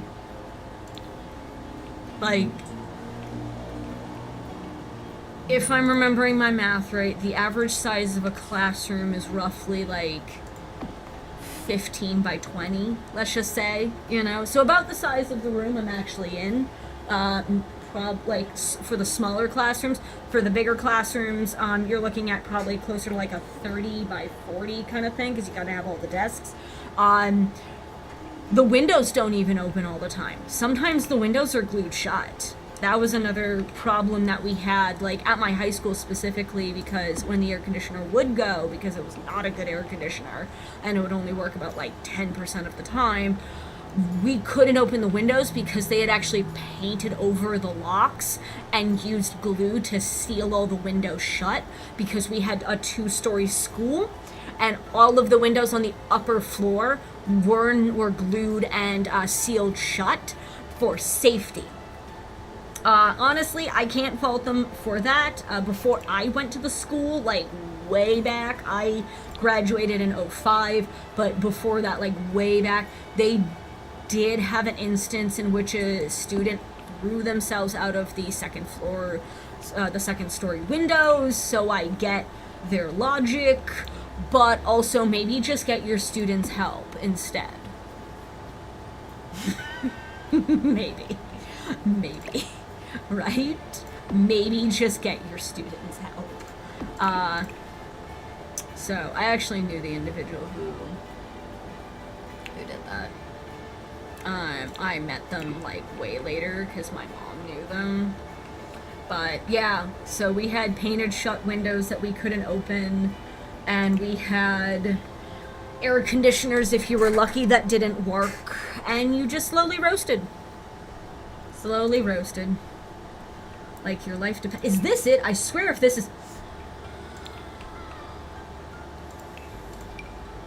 Listen here, you hoe.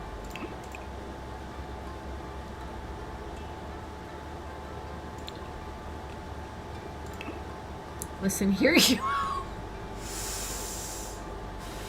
I've been looking for that for an hour. An hour. I'm just gonna put a few out back here as well. I'm gonna change them up so they're not, like, obviously this particular one, but...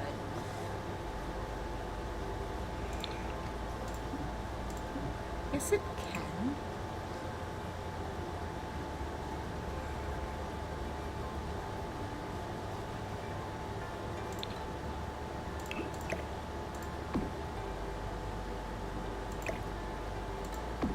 Alright, and I need some lights in the back here. I can't leave the employees without lights. I'm not a jerk. I'm not a jerk. Everyone gets a light. It's fine.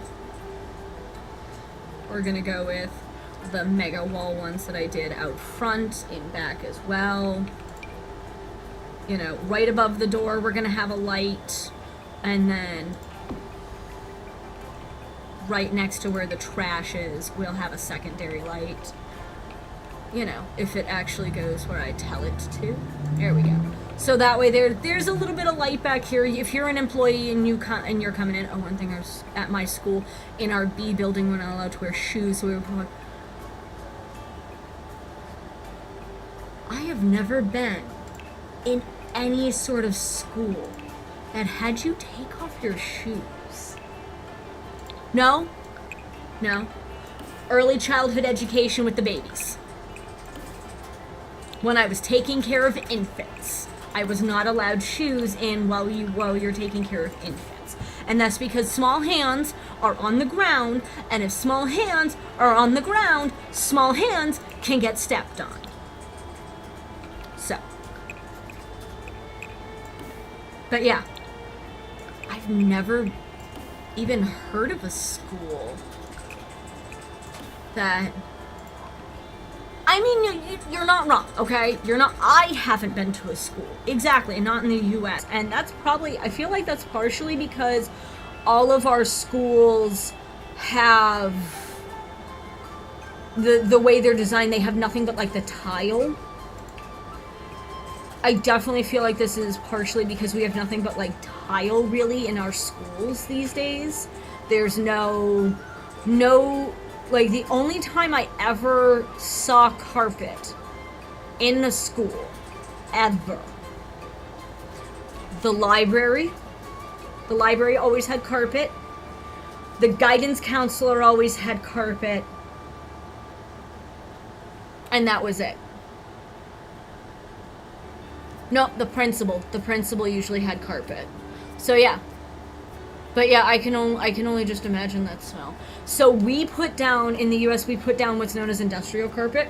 And it's basically carpet that is designed to have a lot of foot traffic on it. It's designed to be stepped on and walked on and have shoes on it all day. So we don't have to do that. It's probably not the healthiest stuff. But I don't work in a school, so... But yeah. Even the baby room just had a rug down, but that was mostly because babies vomited. Yeah, I've never, like, the only time I've ever had to, oh, it's linoleum too? Like, that's what I'm like, if it's carpet, that's one thing. It's when it's, like, that's weird. Oh, that's gotta reek to high heaven too, you know? That has to really not be pleasant on a hot summer. You really have to hope that you have no classes in the B building. Mm. This is a limeade spritzer, by the way. Oh, I'm betting. Like, I'm sorry. I feel like it would take one semester of ever having to deal with anything like that for me to be like, cool. So what classes can I take that are anywhere away from that building? The opposite side of everywhere, please and thanks. I would like to not be near it. I wonder why, though. Like, if it's linoleum, why? I don't understand. I don't understand the logic here. Also, base game crates that are super helpful for builds like these. Look at them. They're like nice, cute little fruit crates that can, you know, just be decorative. Decorative fruit crates that I'm placing in a bunch of different spots. If you see the little, like, that, we're not using that as custom content. That's for me. Not particularly like that piece, because I don't know what that is. It's a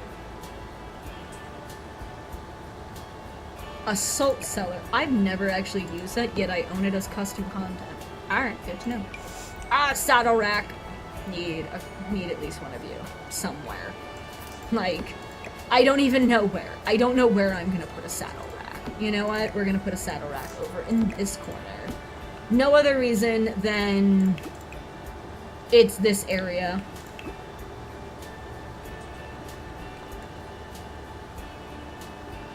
Sham Sessions postcards. That was a free giveaway item. I'm just gonna see what we have. Oh, this is a fun one. If I had a fireplace. So if I actually had used the fireplace, I'd need these. If you ever don't know in the game where these are and you want to use the tools of fire, look for Lala the llama. It's gonna sound dumb. Look under base game, look under miscellaneous, look for Lala the llama. If you can't find Lala the llama, look for the big star, you know, the space portraits. It's going to be just near the space portraits, but it is always next to Lala the llama. Oh, and before you're all like, oh, that looks tiny and adorable, but Lala the llama is huge and comes in a bunch of different fun colors. It's great if you want to fill in a big space for kids to use, because they can't actually use it, but it fills in a lot of space. But that's Lala. You know. Okay, so just because because a concierge was tired of cleaning up sand, instead of doing something like laying down a mat that someone can brush their feet off on, and, you know, going to contain it to the mat, which could work and would be logical. No, you gotta take off your shoes and stink everyone out. I don't understand. I don't like it. No. I don't agree with it.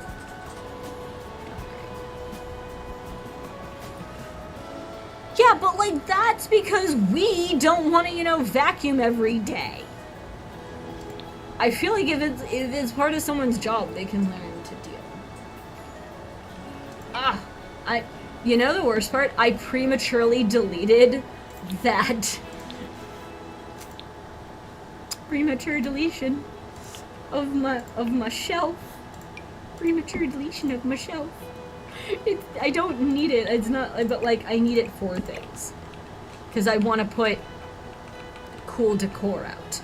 But to put cool decor out,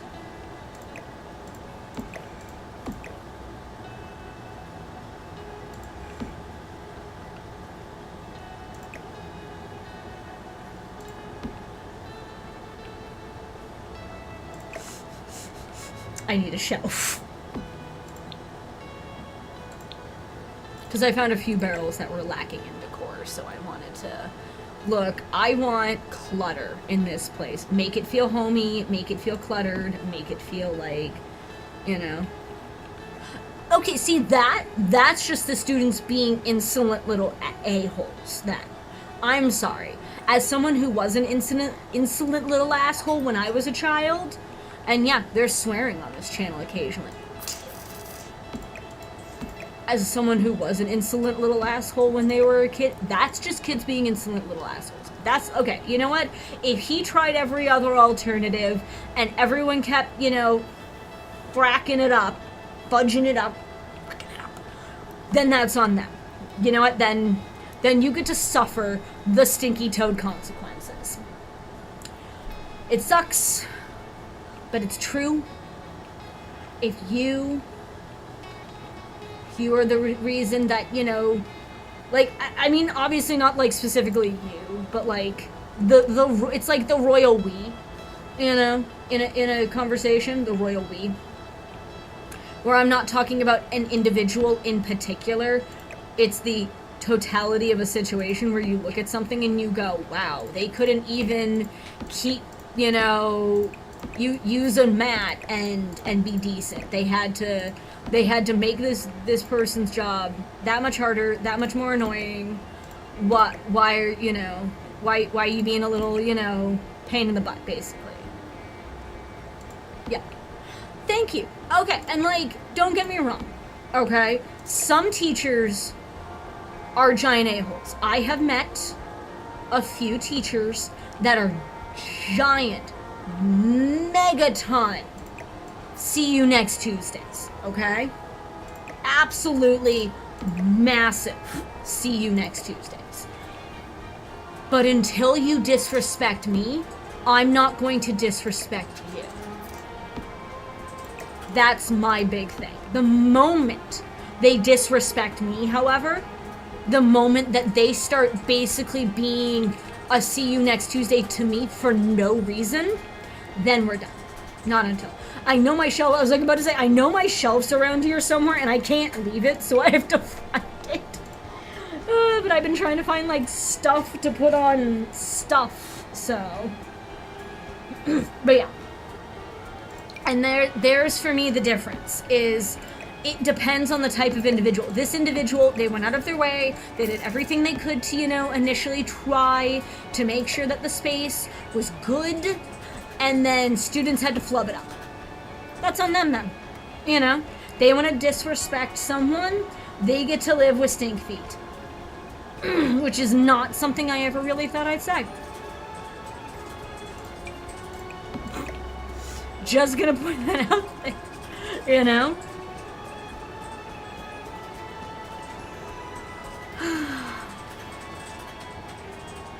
I love when stuff auto times up. It's as simple as treating, exactly. It's as simple as treating everyone with respect as a baseline. Thank you. You treat someone with respect as a baseline, and you're not wrong, Hound. The whole world is a generally better place if you just treat everyone good. If you just, and if you can't, and you know what, here's my argument too. If you can't treat someone good, let's just say, if you, for some reason, cannot treat someone good, all right, you can't treat them with decency or whatever. There's this thing that I learned when I was a small child. And it's been seen as semi-religious, but I am not. But it's called the Golden Rule. And it's a very simple premise. And it boils down to the same pagan ideology of do unto others as you would have them do unto you. But the Golden Rule is simple. And it can be boiled down very easily to just don't be a dick. Ooh. I didn't use the bar back, but like I've got the whole bar set up, so I'm not going to, but I got to admit it looked nice for, it looked okay. Oh, I do need to add, this is for me. No, there's no mini fridge. If there was a mini, I could just have a regular fridge. But yeah. The Golden Rule is very, very simple. And it boils down to don't be a dick. Treat others the way you wish to be treated. And have them treat you the same way that you would treat them. And if you can't, if you for some reason can't even be respectful enough to do that, keep your mouth shut. And something else, a classmate had gun in his bag. Oh my god, I told my mentor because, yeah, you didn't feel safe. And now was angry at me because he got suspended. Dude, no. I'm gonna guess from the way you're chatting, you're maybe, I'm gonna argue between like 15 and 21. Alright, I'm gonna argue 15 to 20, probably closer to like 16 to 20, and I'm probably right. And I'm gonna tell you right now, those people, they're not gonna matter in like a year or two. They're not gonna matter. Like, this is me getting a little personal here, but you're gonna get to enjoy it. I've had a gun pointed at my face. And there is absolutely nothing and I say this as someone who has had some pretty bad things happen to her in her lifetime, there is nothing more terrifying than staring down the barrel of a gun. Absolutely nothing. It still gives me nightmares. This happened when I was 15. I turned 37 like 2 weeks ago. So I want to make it clear, if you ever, and this is to anyone who is watching, lurking, whatever, if you ever feel uncomfortable, feel unsafe, feel something like that in a situation, there's 3 things you can do. 1, if you can leave, leave. Flat. Just remove yourself from the uncomfortable situation if you can, and it wouldn't harm anything. Number 2, if you can't do that, and you can do like what you did and report it to someone who has the power and authority to take action and do something so that everyone is better and everyone is safer, do it. I don't care. Look, it doesn't matter that they're mad at you, because your safety and their safety is what mattered the most. And I'm sorry that the individual got suspended, but they did it to themselves. The moment you do something that could negatively impact and directly harm people around you is the moment people take your threats seriously. We have more school shootings in the US than any other country. Pretty much most of Europe combined, actually, too, as far as I remember with the latest statistics. So take this from an American who's lived through shooter drills, who's lived through 9/11, who was in high school when 9/11 happened, who knew one of the pilots, who has had a gun pointed at her face, who has had terrible situations. You did the right thing. It doesn't matter if they're mad at you. You did the right thing. All right? Do not let them tell you otherwise.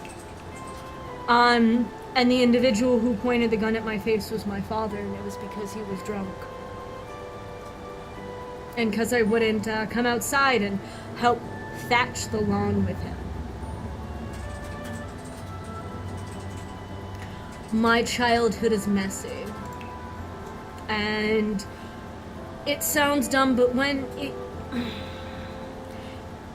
if you hear a lot of millennials, and I'm going to specifically note this about millennials, if you hear a lot of millennials talk about how broken they are and how broken they feel and all that, my situation is not unique. In fact, it's not even uncommon for a lot of millennials. The reason we are, in a sad way, a lot of millennials in many countries, not just the US, so broken, so damaged, and so honestly afraid of stepping on toes or doing the wrong thing, is because there's been points in our lives where doing the wrong thing could have cost it. Or because there were points where doing the wrong thing could have really hurt you or someone else. There's been plenty of points in my life where I had to just keep moving forward. I had no other choice, you know? Yeah, in the US, guns are so integrated that it's not even something people bat an eye at. Exactly. Hound's right, you know? In some places, the only way to stay safe, but we don't remove guns from situations where they're not needed or where people shouldn't have them. I grew up in New Hampshire. New Hampshire is best known for its state motto: live free or die. That is the real state motto for New Hampshire in New England. Live free or die. And a lot of people take that to heart. And as a direct result, a lot of people have some sort of weaponry. You can go to gun shows and purchase a firearm. Just walk in, no license, no background check. They check your license to make sure you're over the age of 18. And they'll sell you a gun. Handgun, rifle, whatever. Then I can go to the Walmart down the street and pick up the ammo for it. They won't sell you the ammo at these conventions and these big things, but they will sell you the guns, and then you can go to a Walmart, pretty much any Walmart in this country, and buy the ammunition for that gun. Be it a rifle, be it a handgun, or otherwise. That is how integrated into the US guns are. That is how close our relationship is with guns. Do I like it? No. Do I approve of it? No. I do think there should be much, much stricter background checks. I do think individuals who have a history of mental illness or are on disability should not be allowed a gun. And I say this as someone who has a history of mental illness and wouldn't be denied a license to own a gun as a direct result. I'm okay with me not owning something that could kill someone. You know? We're gonna get some knives in here because lime and lemon wedges are a thing. I don't care who you are. Like, in The Sims, they're not. In The Sims, they take a cup, and they pour a liquid in it, and then they pour another liquid in it, and then they put a top on it, and they shake real hard, and then they pour into a glass that just appears on the bar, and it's suddenly a drink. But we can pretend. We can pretend to ourselves. Alright, I'm actually... Now that I've actually found that sign, I'm actually gonna stick a couple, like, on the in various spots around the building. I like them. They're cute. They kind of add a little bit of, like, fun and flair. They're all different. No, I wanted the decal. Yeah. Right? This little casual comfort pillow that we got as the freebie, oh my god.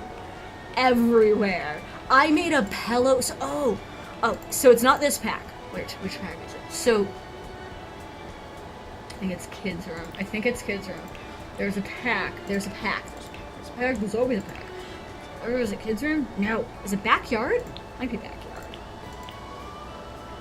But there is... It's a chair. I know it's a chair. So you know what? Comfort. Chairs. There is one that I found. Toddler. God, why does it have to be toddler? The toddler pack, okay? Right here. Plump pillow pack, alright? It is a functioning chair. You can put the other pillows, the new nesty pillows around it, and it comes in colors that match those nesty pillows, so you can make functional pillow piles. Obviously not for this build.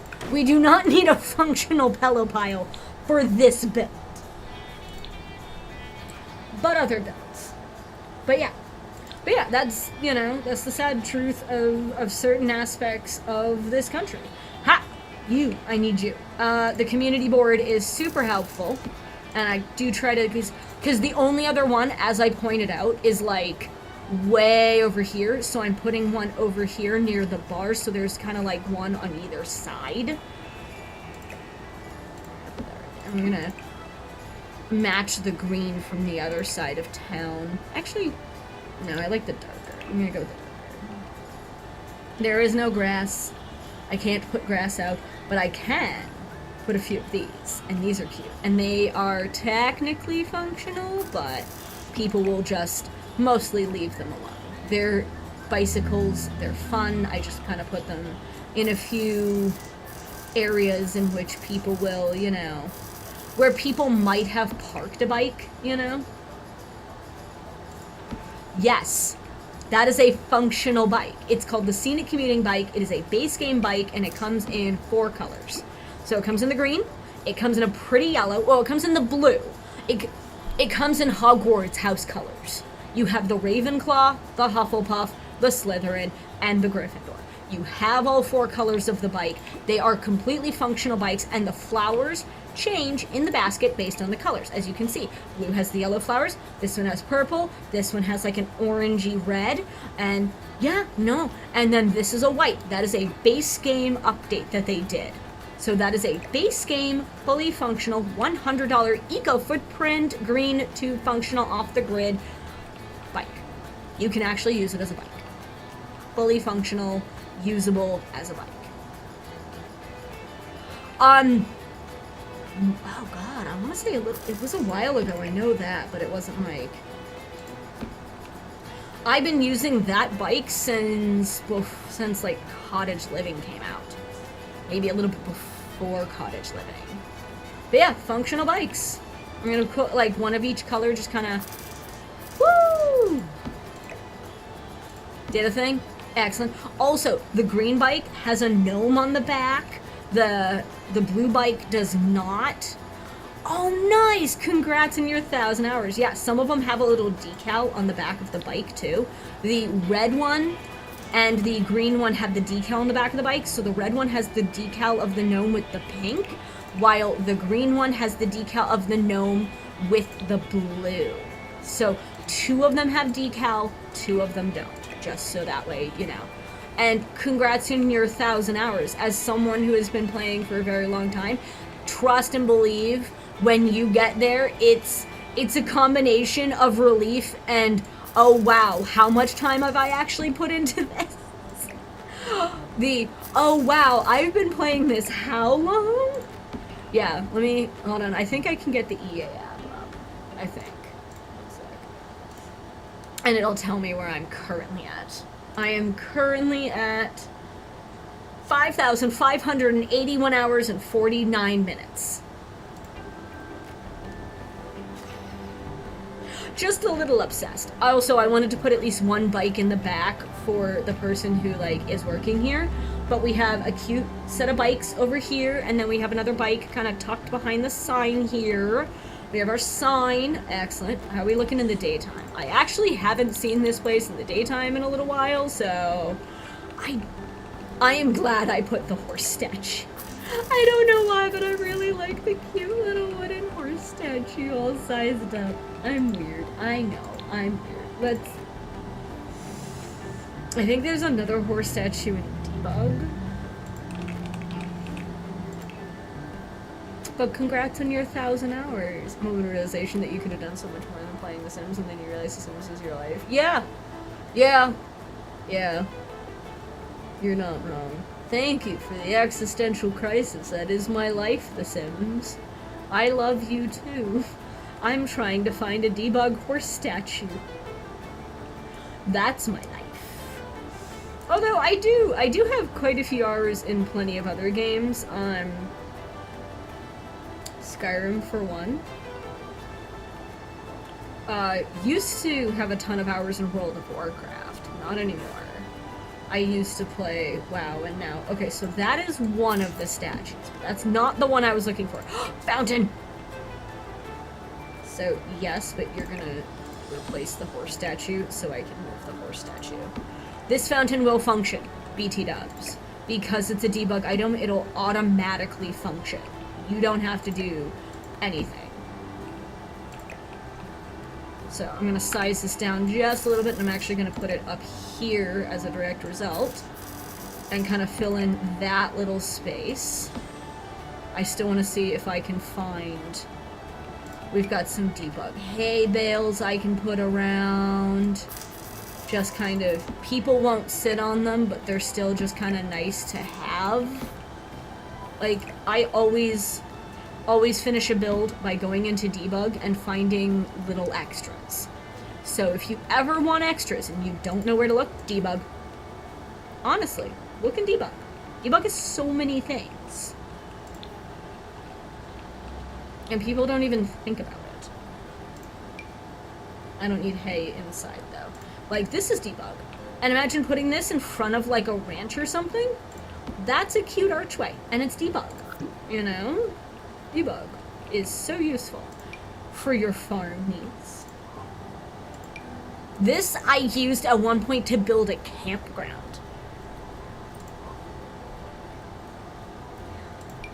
Broken wheels, friggin', you know. This is a fun one. Like, if I can get that on a wall somewhere, I'm going to.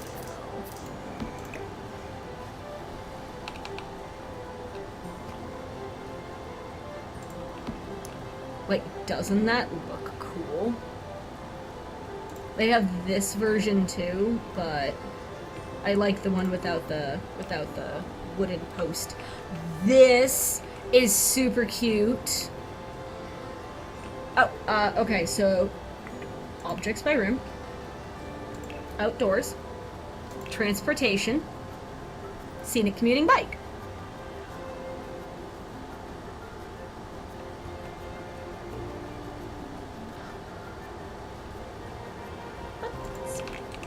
Back to debug.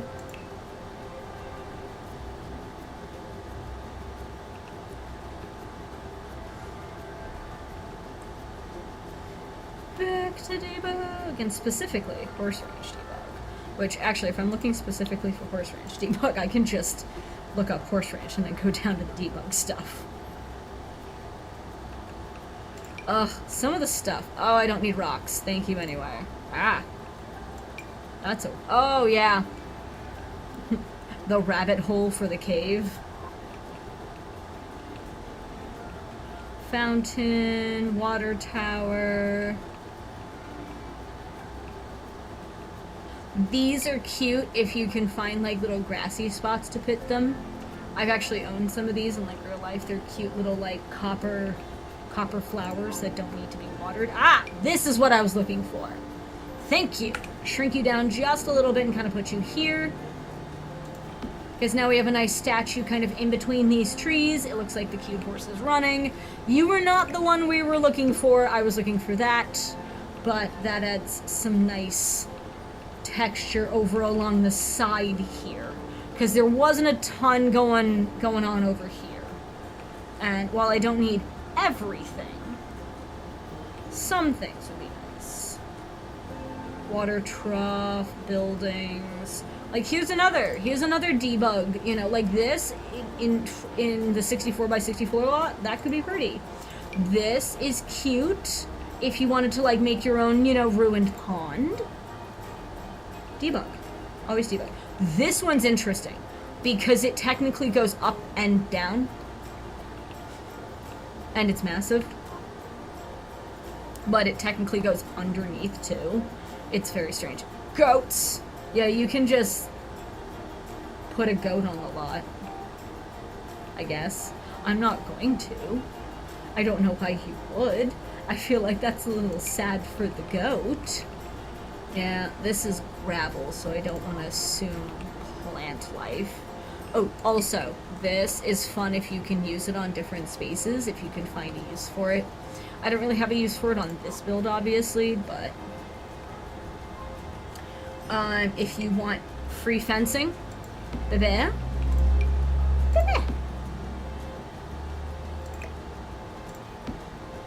Fence! How big is the billboard? Not huge. Not massive. It doesn't fit here, but it could definitely fit elsewhere. Oh yeah, the closed up well. What else we got? Always look in debug because you never know what you're gonna find. Broken wagon? Yeah, that looks like it'd be in ground, not on tile. No, I am not gonna stick a trailer out back. Would be funny if I did. It comes in a bunch of different colors too. It doesn't look like it does, but it does.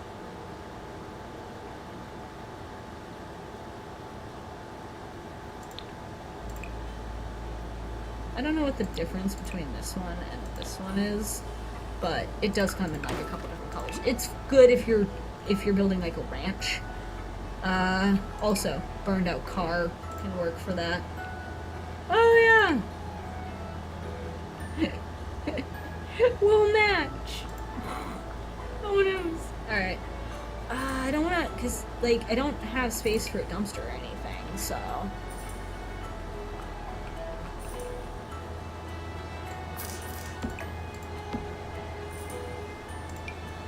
Couple of junk milk crates. This I've used as a planter box before, where you put in the flowers and make it look like it's filled with flowers, even if it's not. Ooh, actually, idea for the horses, for animals. I could put a water trough or something back here, you know, just so that way you can. It's a spot that when it's hot you can come and water your animals, you know. That's an idea. We'll come and we'll water the animals and make it all nice and happiness. Oh, I have leftover lemon tarragon chicken with penne for dinner, and I'm excited. It was tasty AF last night, and it's gonna be tasty AF today. There we go.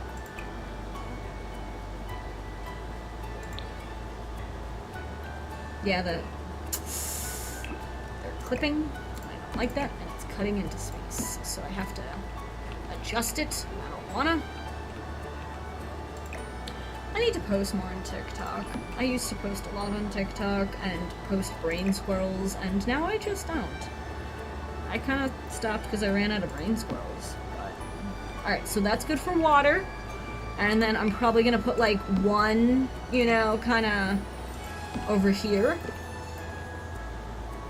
Just so that way there's something. And then that'll be it back here, but you can like you can fill that and, you know, water your animals and whatnot. Oh yeah, the Trailbox Firebox Grill. But yeah.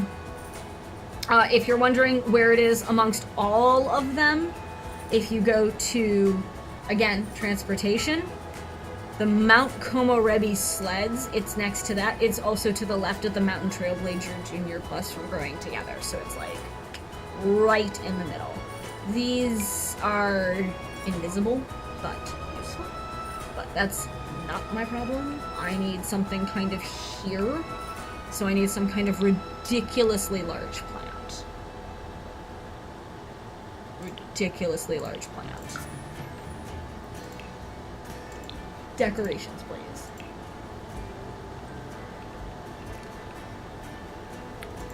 You know what? You work because you take up quite a bit of space, but you look really cute and not completely out of place. You're just a random bush. I like the idea of the random bushes.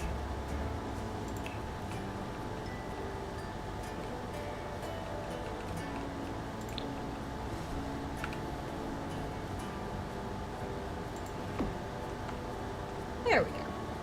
I just needed something. I needed something in the space, and I didn't have much else. The hay bales, though. Actually, no, it's a better idea. I literally look over there and I see those, like, that big thing, hay bales, and I'm like, oh my god, why don't I just do that? Duh. Give me them hay bales. Make them big. No, big. Big.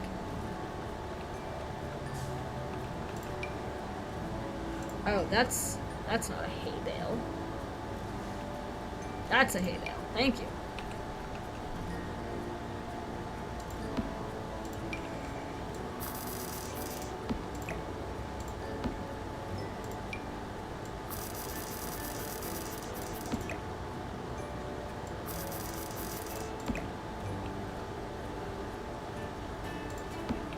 Currently, I am binge watching Bones, so my brain is just super sciencey today. And it sounds dumb, but it does actually help me learn, weirdly enough.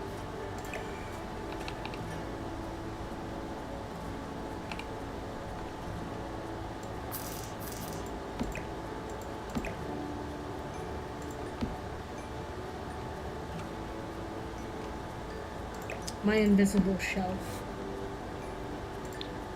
I need like 4 more of these, so I'm just gonna put a bunch out and play with them after. My invisible shelf. Seriously. Absolutely love the Dream Home Decorator shelf. It helps. It has helped more than I can sadly. No! You're not supposed to move. The shelf is supposed to move.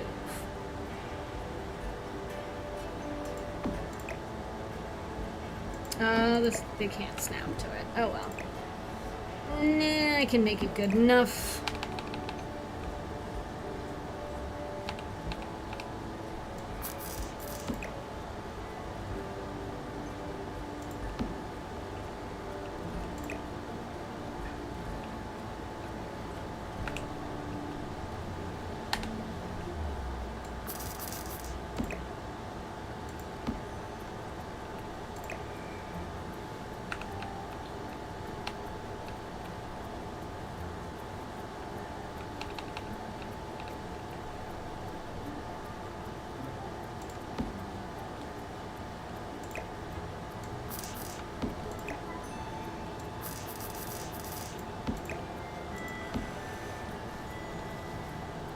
Bunch of hay.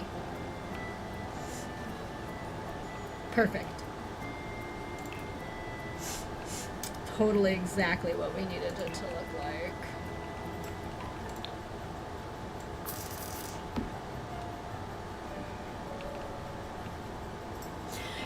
I do need that shelf if I want to put anything on the barrels. I'm okay. I'm okay. It's one of those days. It's a Thursday. It's fine.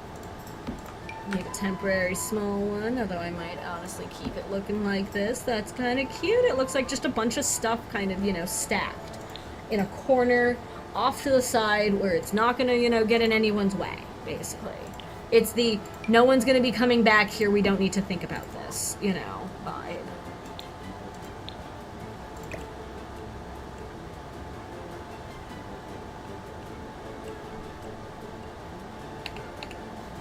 Ugh.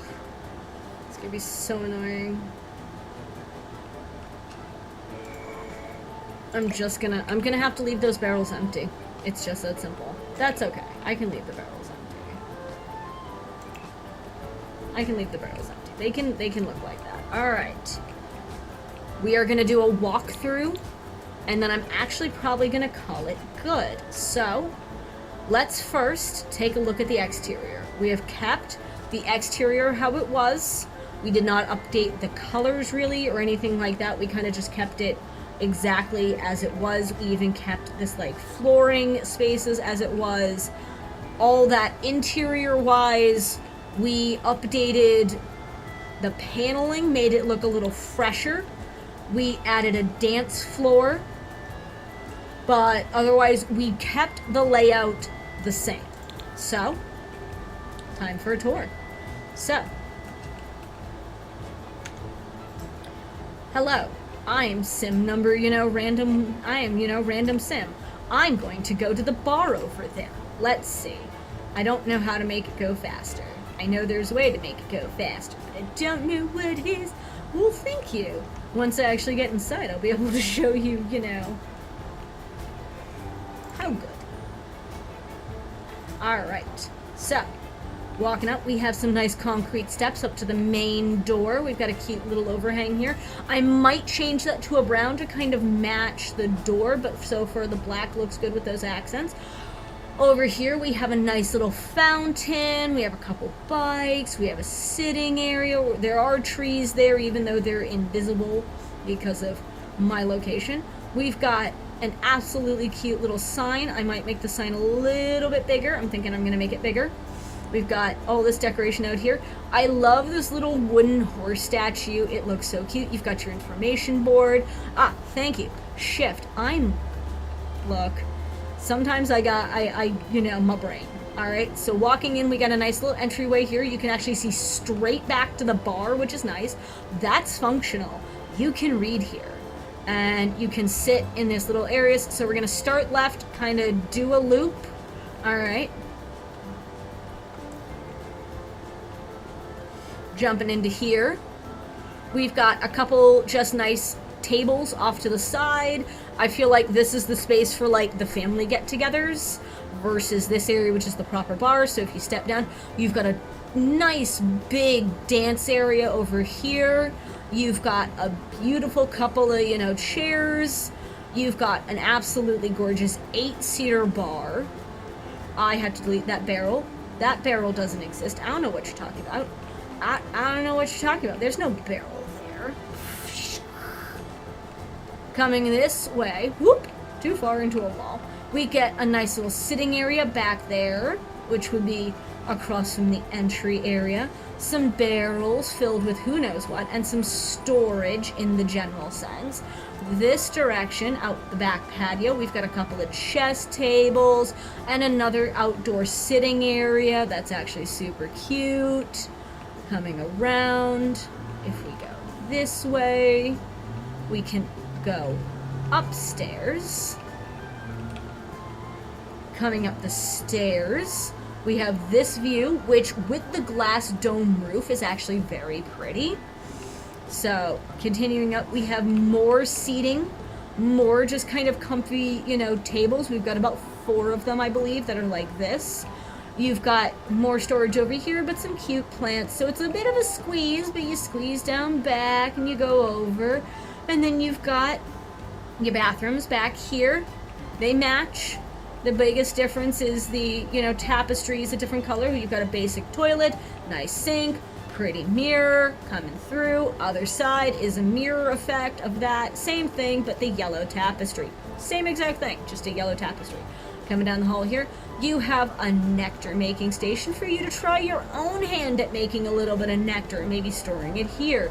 Back here, you have the nectar racks and the exit to the patio, but you also have this little corner area here for more private discussions, or perhaps you want to make out with someone. That's your choice.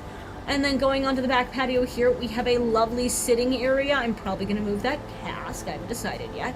And the last outdoor table, and this is the only big outdoor table that we have. So that's that. We've got a few things we have to clean up, it looks like. But you can see down to the bar from here. It looks very nice. This is midday light. Please remember that. This is currently midday. So, if we squeeze down the edge and around, if for some reason this is not functional and my Sims hate it, then I will adjust it as necessary, but it should be fine, And then back down around. And then, if we go, let's say, outside and around the building, here, we get to the back entrance, where we will have the employee entrance. We've got a couple of trash barrels for them to take away any trash during the evening, or any, spilled or broken glass. And then we have a basic bar setup. We do have the fridge here, but I treat the idea of the fridge more as a space where you'd hold, certain chilled bits of a drink. You've got a nice full bar here, easy enough. But yeah. And then that is our renovated little bar. Is there a few bits I have to fix? Yes. But that's also fine. That's how you double check. As you go through and you double check.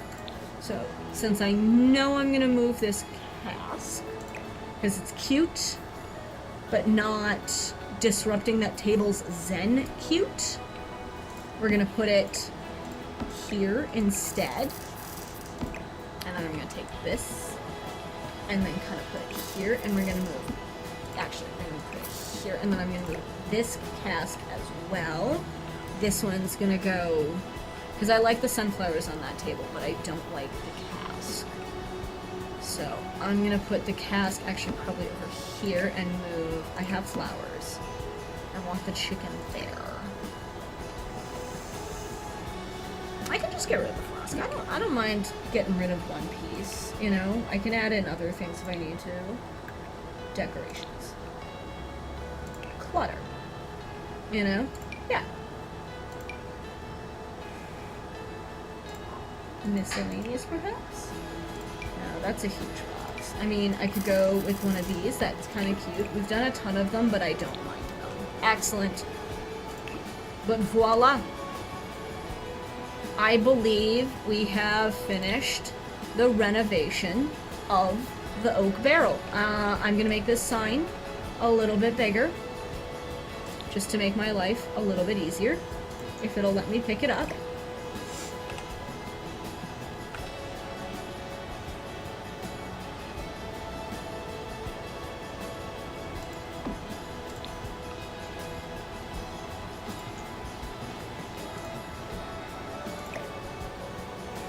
There we go. That looks nice. So, the last bit I was debating about was changing these to a brown, which if I did that, it would kind of have this vibe. So, and that's a little bit warmer versus the black, but I don't know how I feel about it versus the black. I think the black looks like piano keys, and I can't get that out of my head, but I love this awning. I don't know if there's another awning that I could use that would look as good or just that I like as much. Really don't think so. Really don't think so. I don't even know where I find awnings. I know these are the Dandy Striper awnings, but like, wall sculptures. Okay. That makes sense. Ooh, I forgot there was these cute curved balconies. Obviously can't use them on this build because like it makes no sense, but imagine putting these on some of the builds around here or just in general. Good to know. They come in round as well, so like you can do little curves. See? Not with the planters, like the planters make more sense for this build, but I like what we did. Excellent. And because we exist, and because I promised a certain apple a tour, we're gonna go to a graveyard for the last little bit. I did note if people were available, I would go to Forgotten Hollow and I would check it out. I think my necklace got tangled. I can deal with that later. But the Gamma Uppsala Cemetery. Peace and quiet, natural light, and a cat hangout. As per, so we'll spend our last minutes, going over one of our other builds that we did. And I did this one behind the scenes. So this was not an on-stream build. This was a me personal build. And hilarious enough, the Gamma Uppsala Cemetery is a real cemetery. It is actually one of the most famous Norse cemeteries. So for this area, I went with more of a traditional kind of vibe. So this is a museum. And going down from the base, we're gonna start in the yard. And again, we add the pride flag for a multitude of reasons. So we have some cemetery overgrowth over here, and we have some cemetery overgrowth over here. The difference is that is the real Lauren Acier, and that is the real Paul Acier. Those are the real Sims who have died. Those guys are real. We have an absolutely gorgeous tree over here that lights up in the evening. Some chess tables, because originally graveyards were designed as community areas. They were designed as parks and things like that. We have the fae creatures with the gnomes and the fairies. Trust and believe, those are everywhere in a lot of cemeteries. So we have some more over on this side, some more overgrowth with the mushrooms and the mushroom rings. I'm pretty sure we had a pet over here as well. Yes, that is Lola, who was the family dog for the first generation. We also have this beautiful tree right here. I've actually watched as Sims would jog, and they'll jog kind of like around the tree, which is actually kind of nice. This is the cemetery proper. So coming in, this is your view, and this has 3 sections. All right.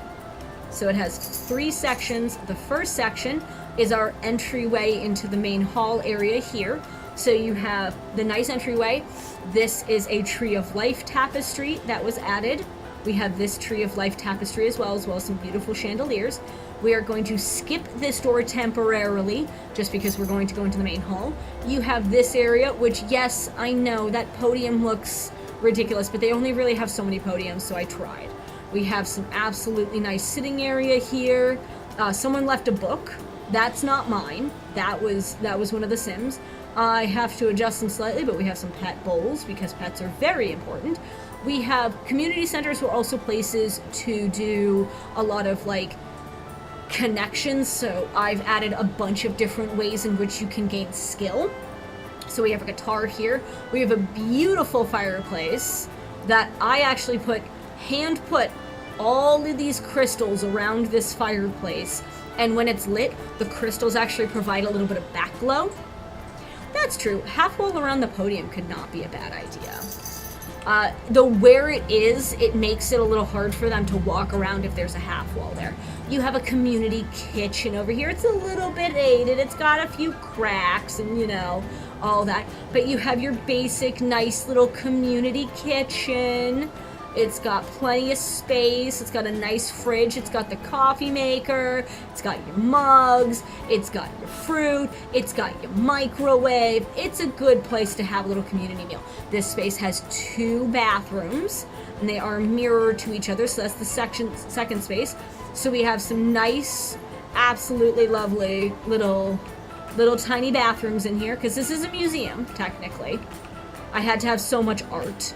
Also, those cracks, they count as wall art for the purposes of museum. Don't know why. So don't those scratches. So we've got some, you know, we've got a mirrored effect between the two, and then we go to the hidden spaces. Also, that urn is super cute, and I'm pretty sure it was base game. Pretty sure. That's not what I wanted. That's not what I wanted at all. I'm gonna go down. Alright. Further. Here we go. Now we're going to go back to this door. Speaking of this door, first off, I added those because I needed them. And there was nothing else that space was being used.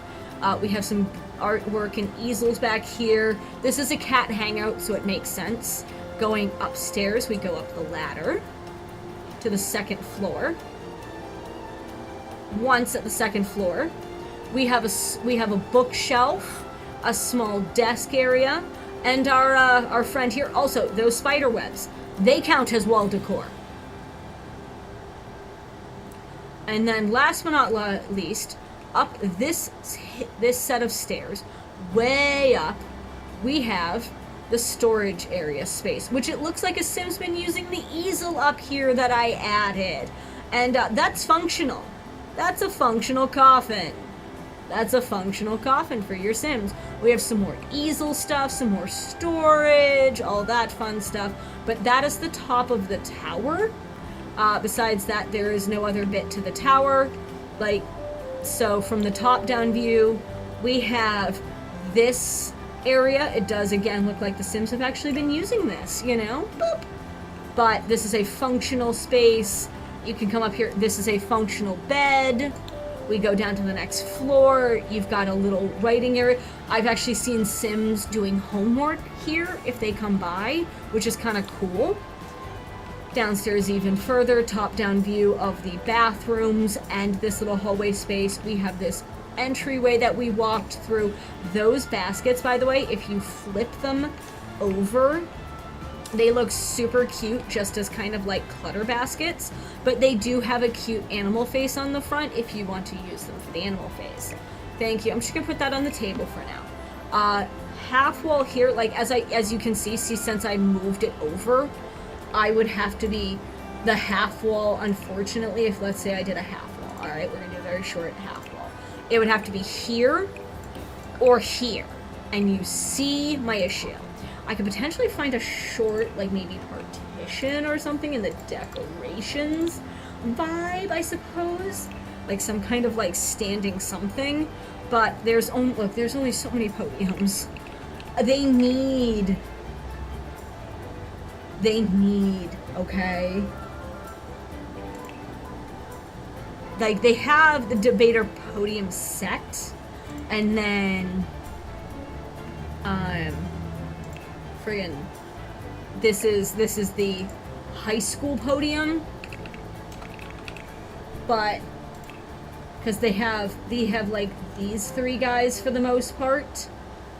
If you actually look under podium, besides that, they have, I believe, the step right up check-in podium, and that's pretty much it. So these were my 3 choices.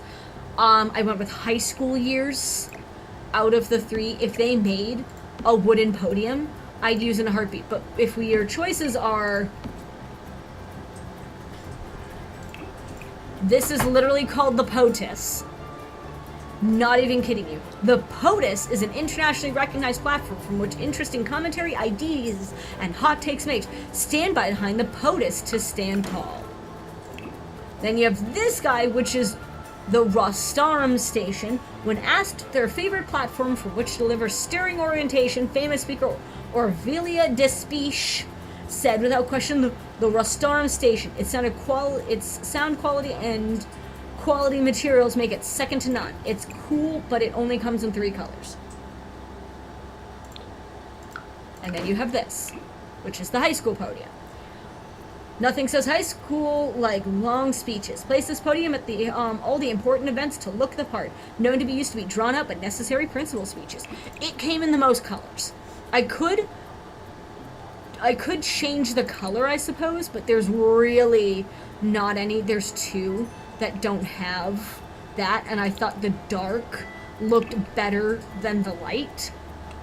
Since it is where it is, and it still functions right now, I'm leaving it. Also, this is a top-down view of those gems. Yes, these are all individually hand-placed gems. That's why I did this on my off time.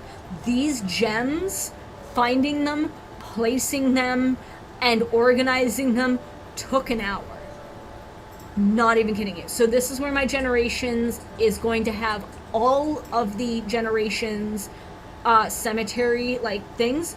Once my first generation Frigga dies, I'm gonna send the second generation. He's gonna collect her headstone. She's gonna go here.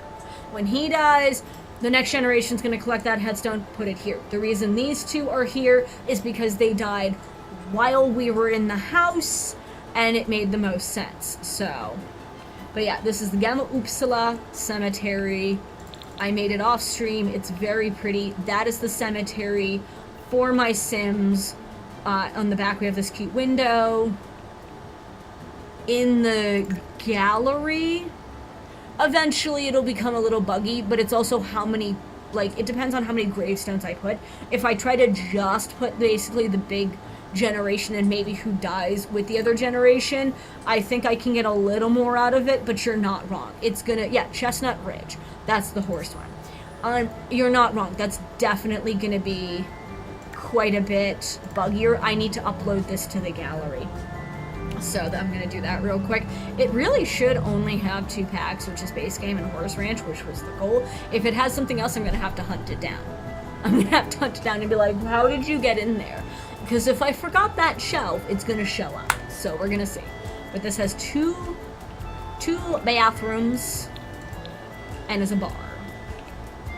And for the record, my game is just in general a little buggy because, you know,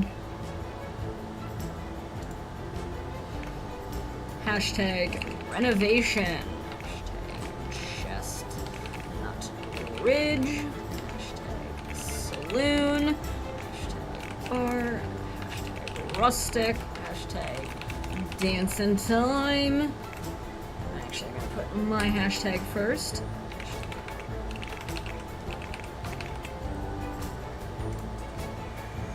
Also, it started at like 58. I added almost 50,000 simoleons to this, you know?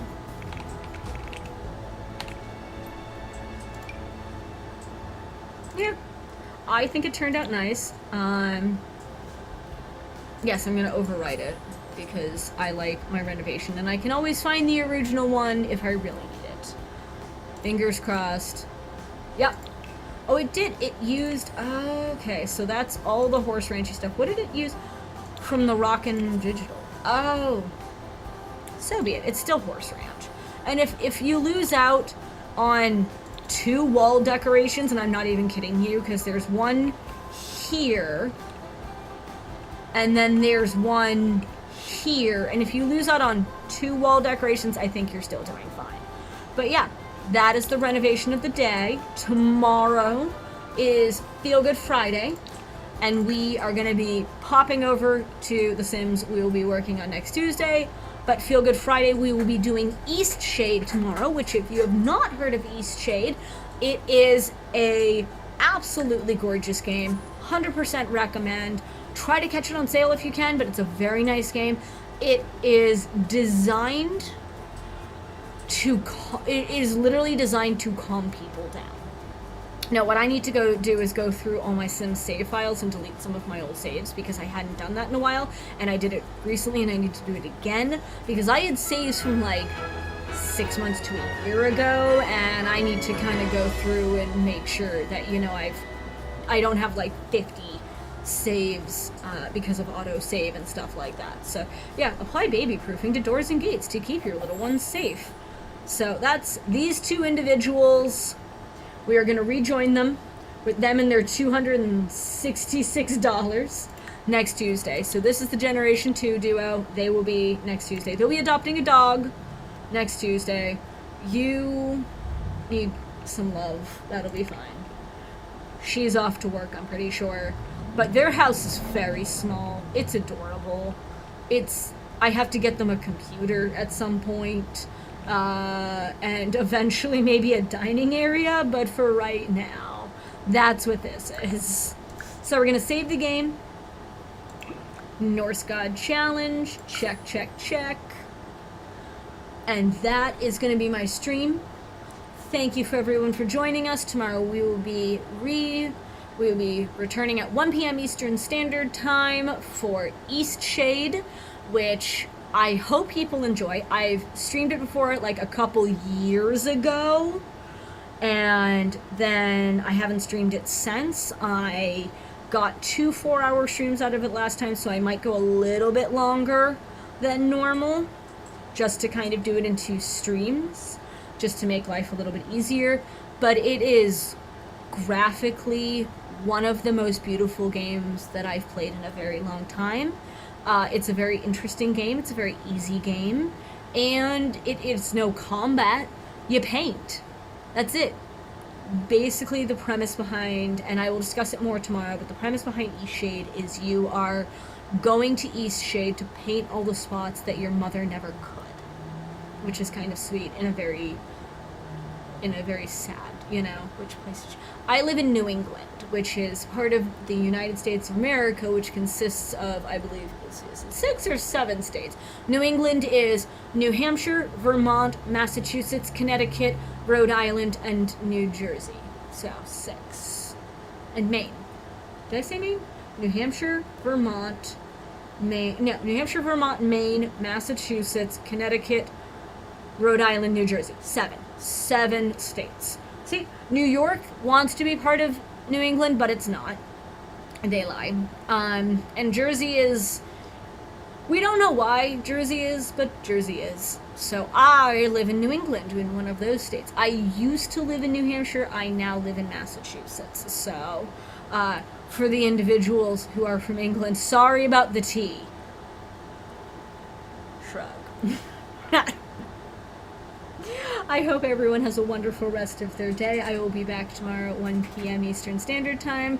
Thank you all for joining us again here with me, Valaria Green, on Twitter, YouTube, wherever you ended up joining us. If you are on Twitch, please remember to add to the community goal if you want to see me stream more with the community goal. Yes, I know, right? Boston Harbor really is the biggest cup of tea ever. Like, literally, just the biggest cup of tea. I wonder if no wonder it smells horrible down at the harbor. All that tea's gone bad. I feel bad. The community goal is to add an every other week Wednesday stream for Final Fantasy XIV, where I will be playing a delightful Lalafell, and I will be leveling a character, and we can get into shenanigans together. So feel free to donate if you are on Twitch. Please remember to join us on Discord, where we'll have all the announcements and all that fun stuff.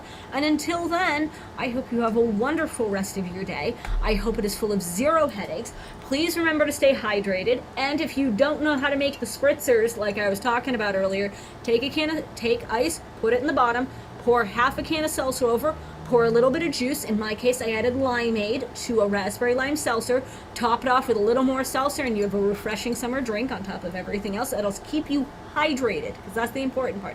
Stay out of the heat, stay hydrated. I'll see y'all tomorrow. Till then, love y'all. Bye.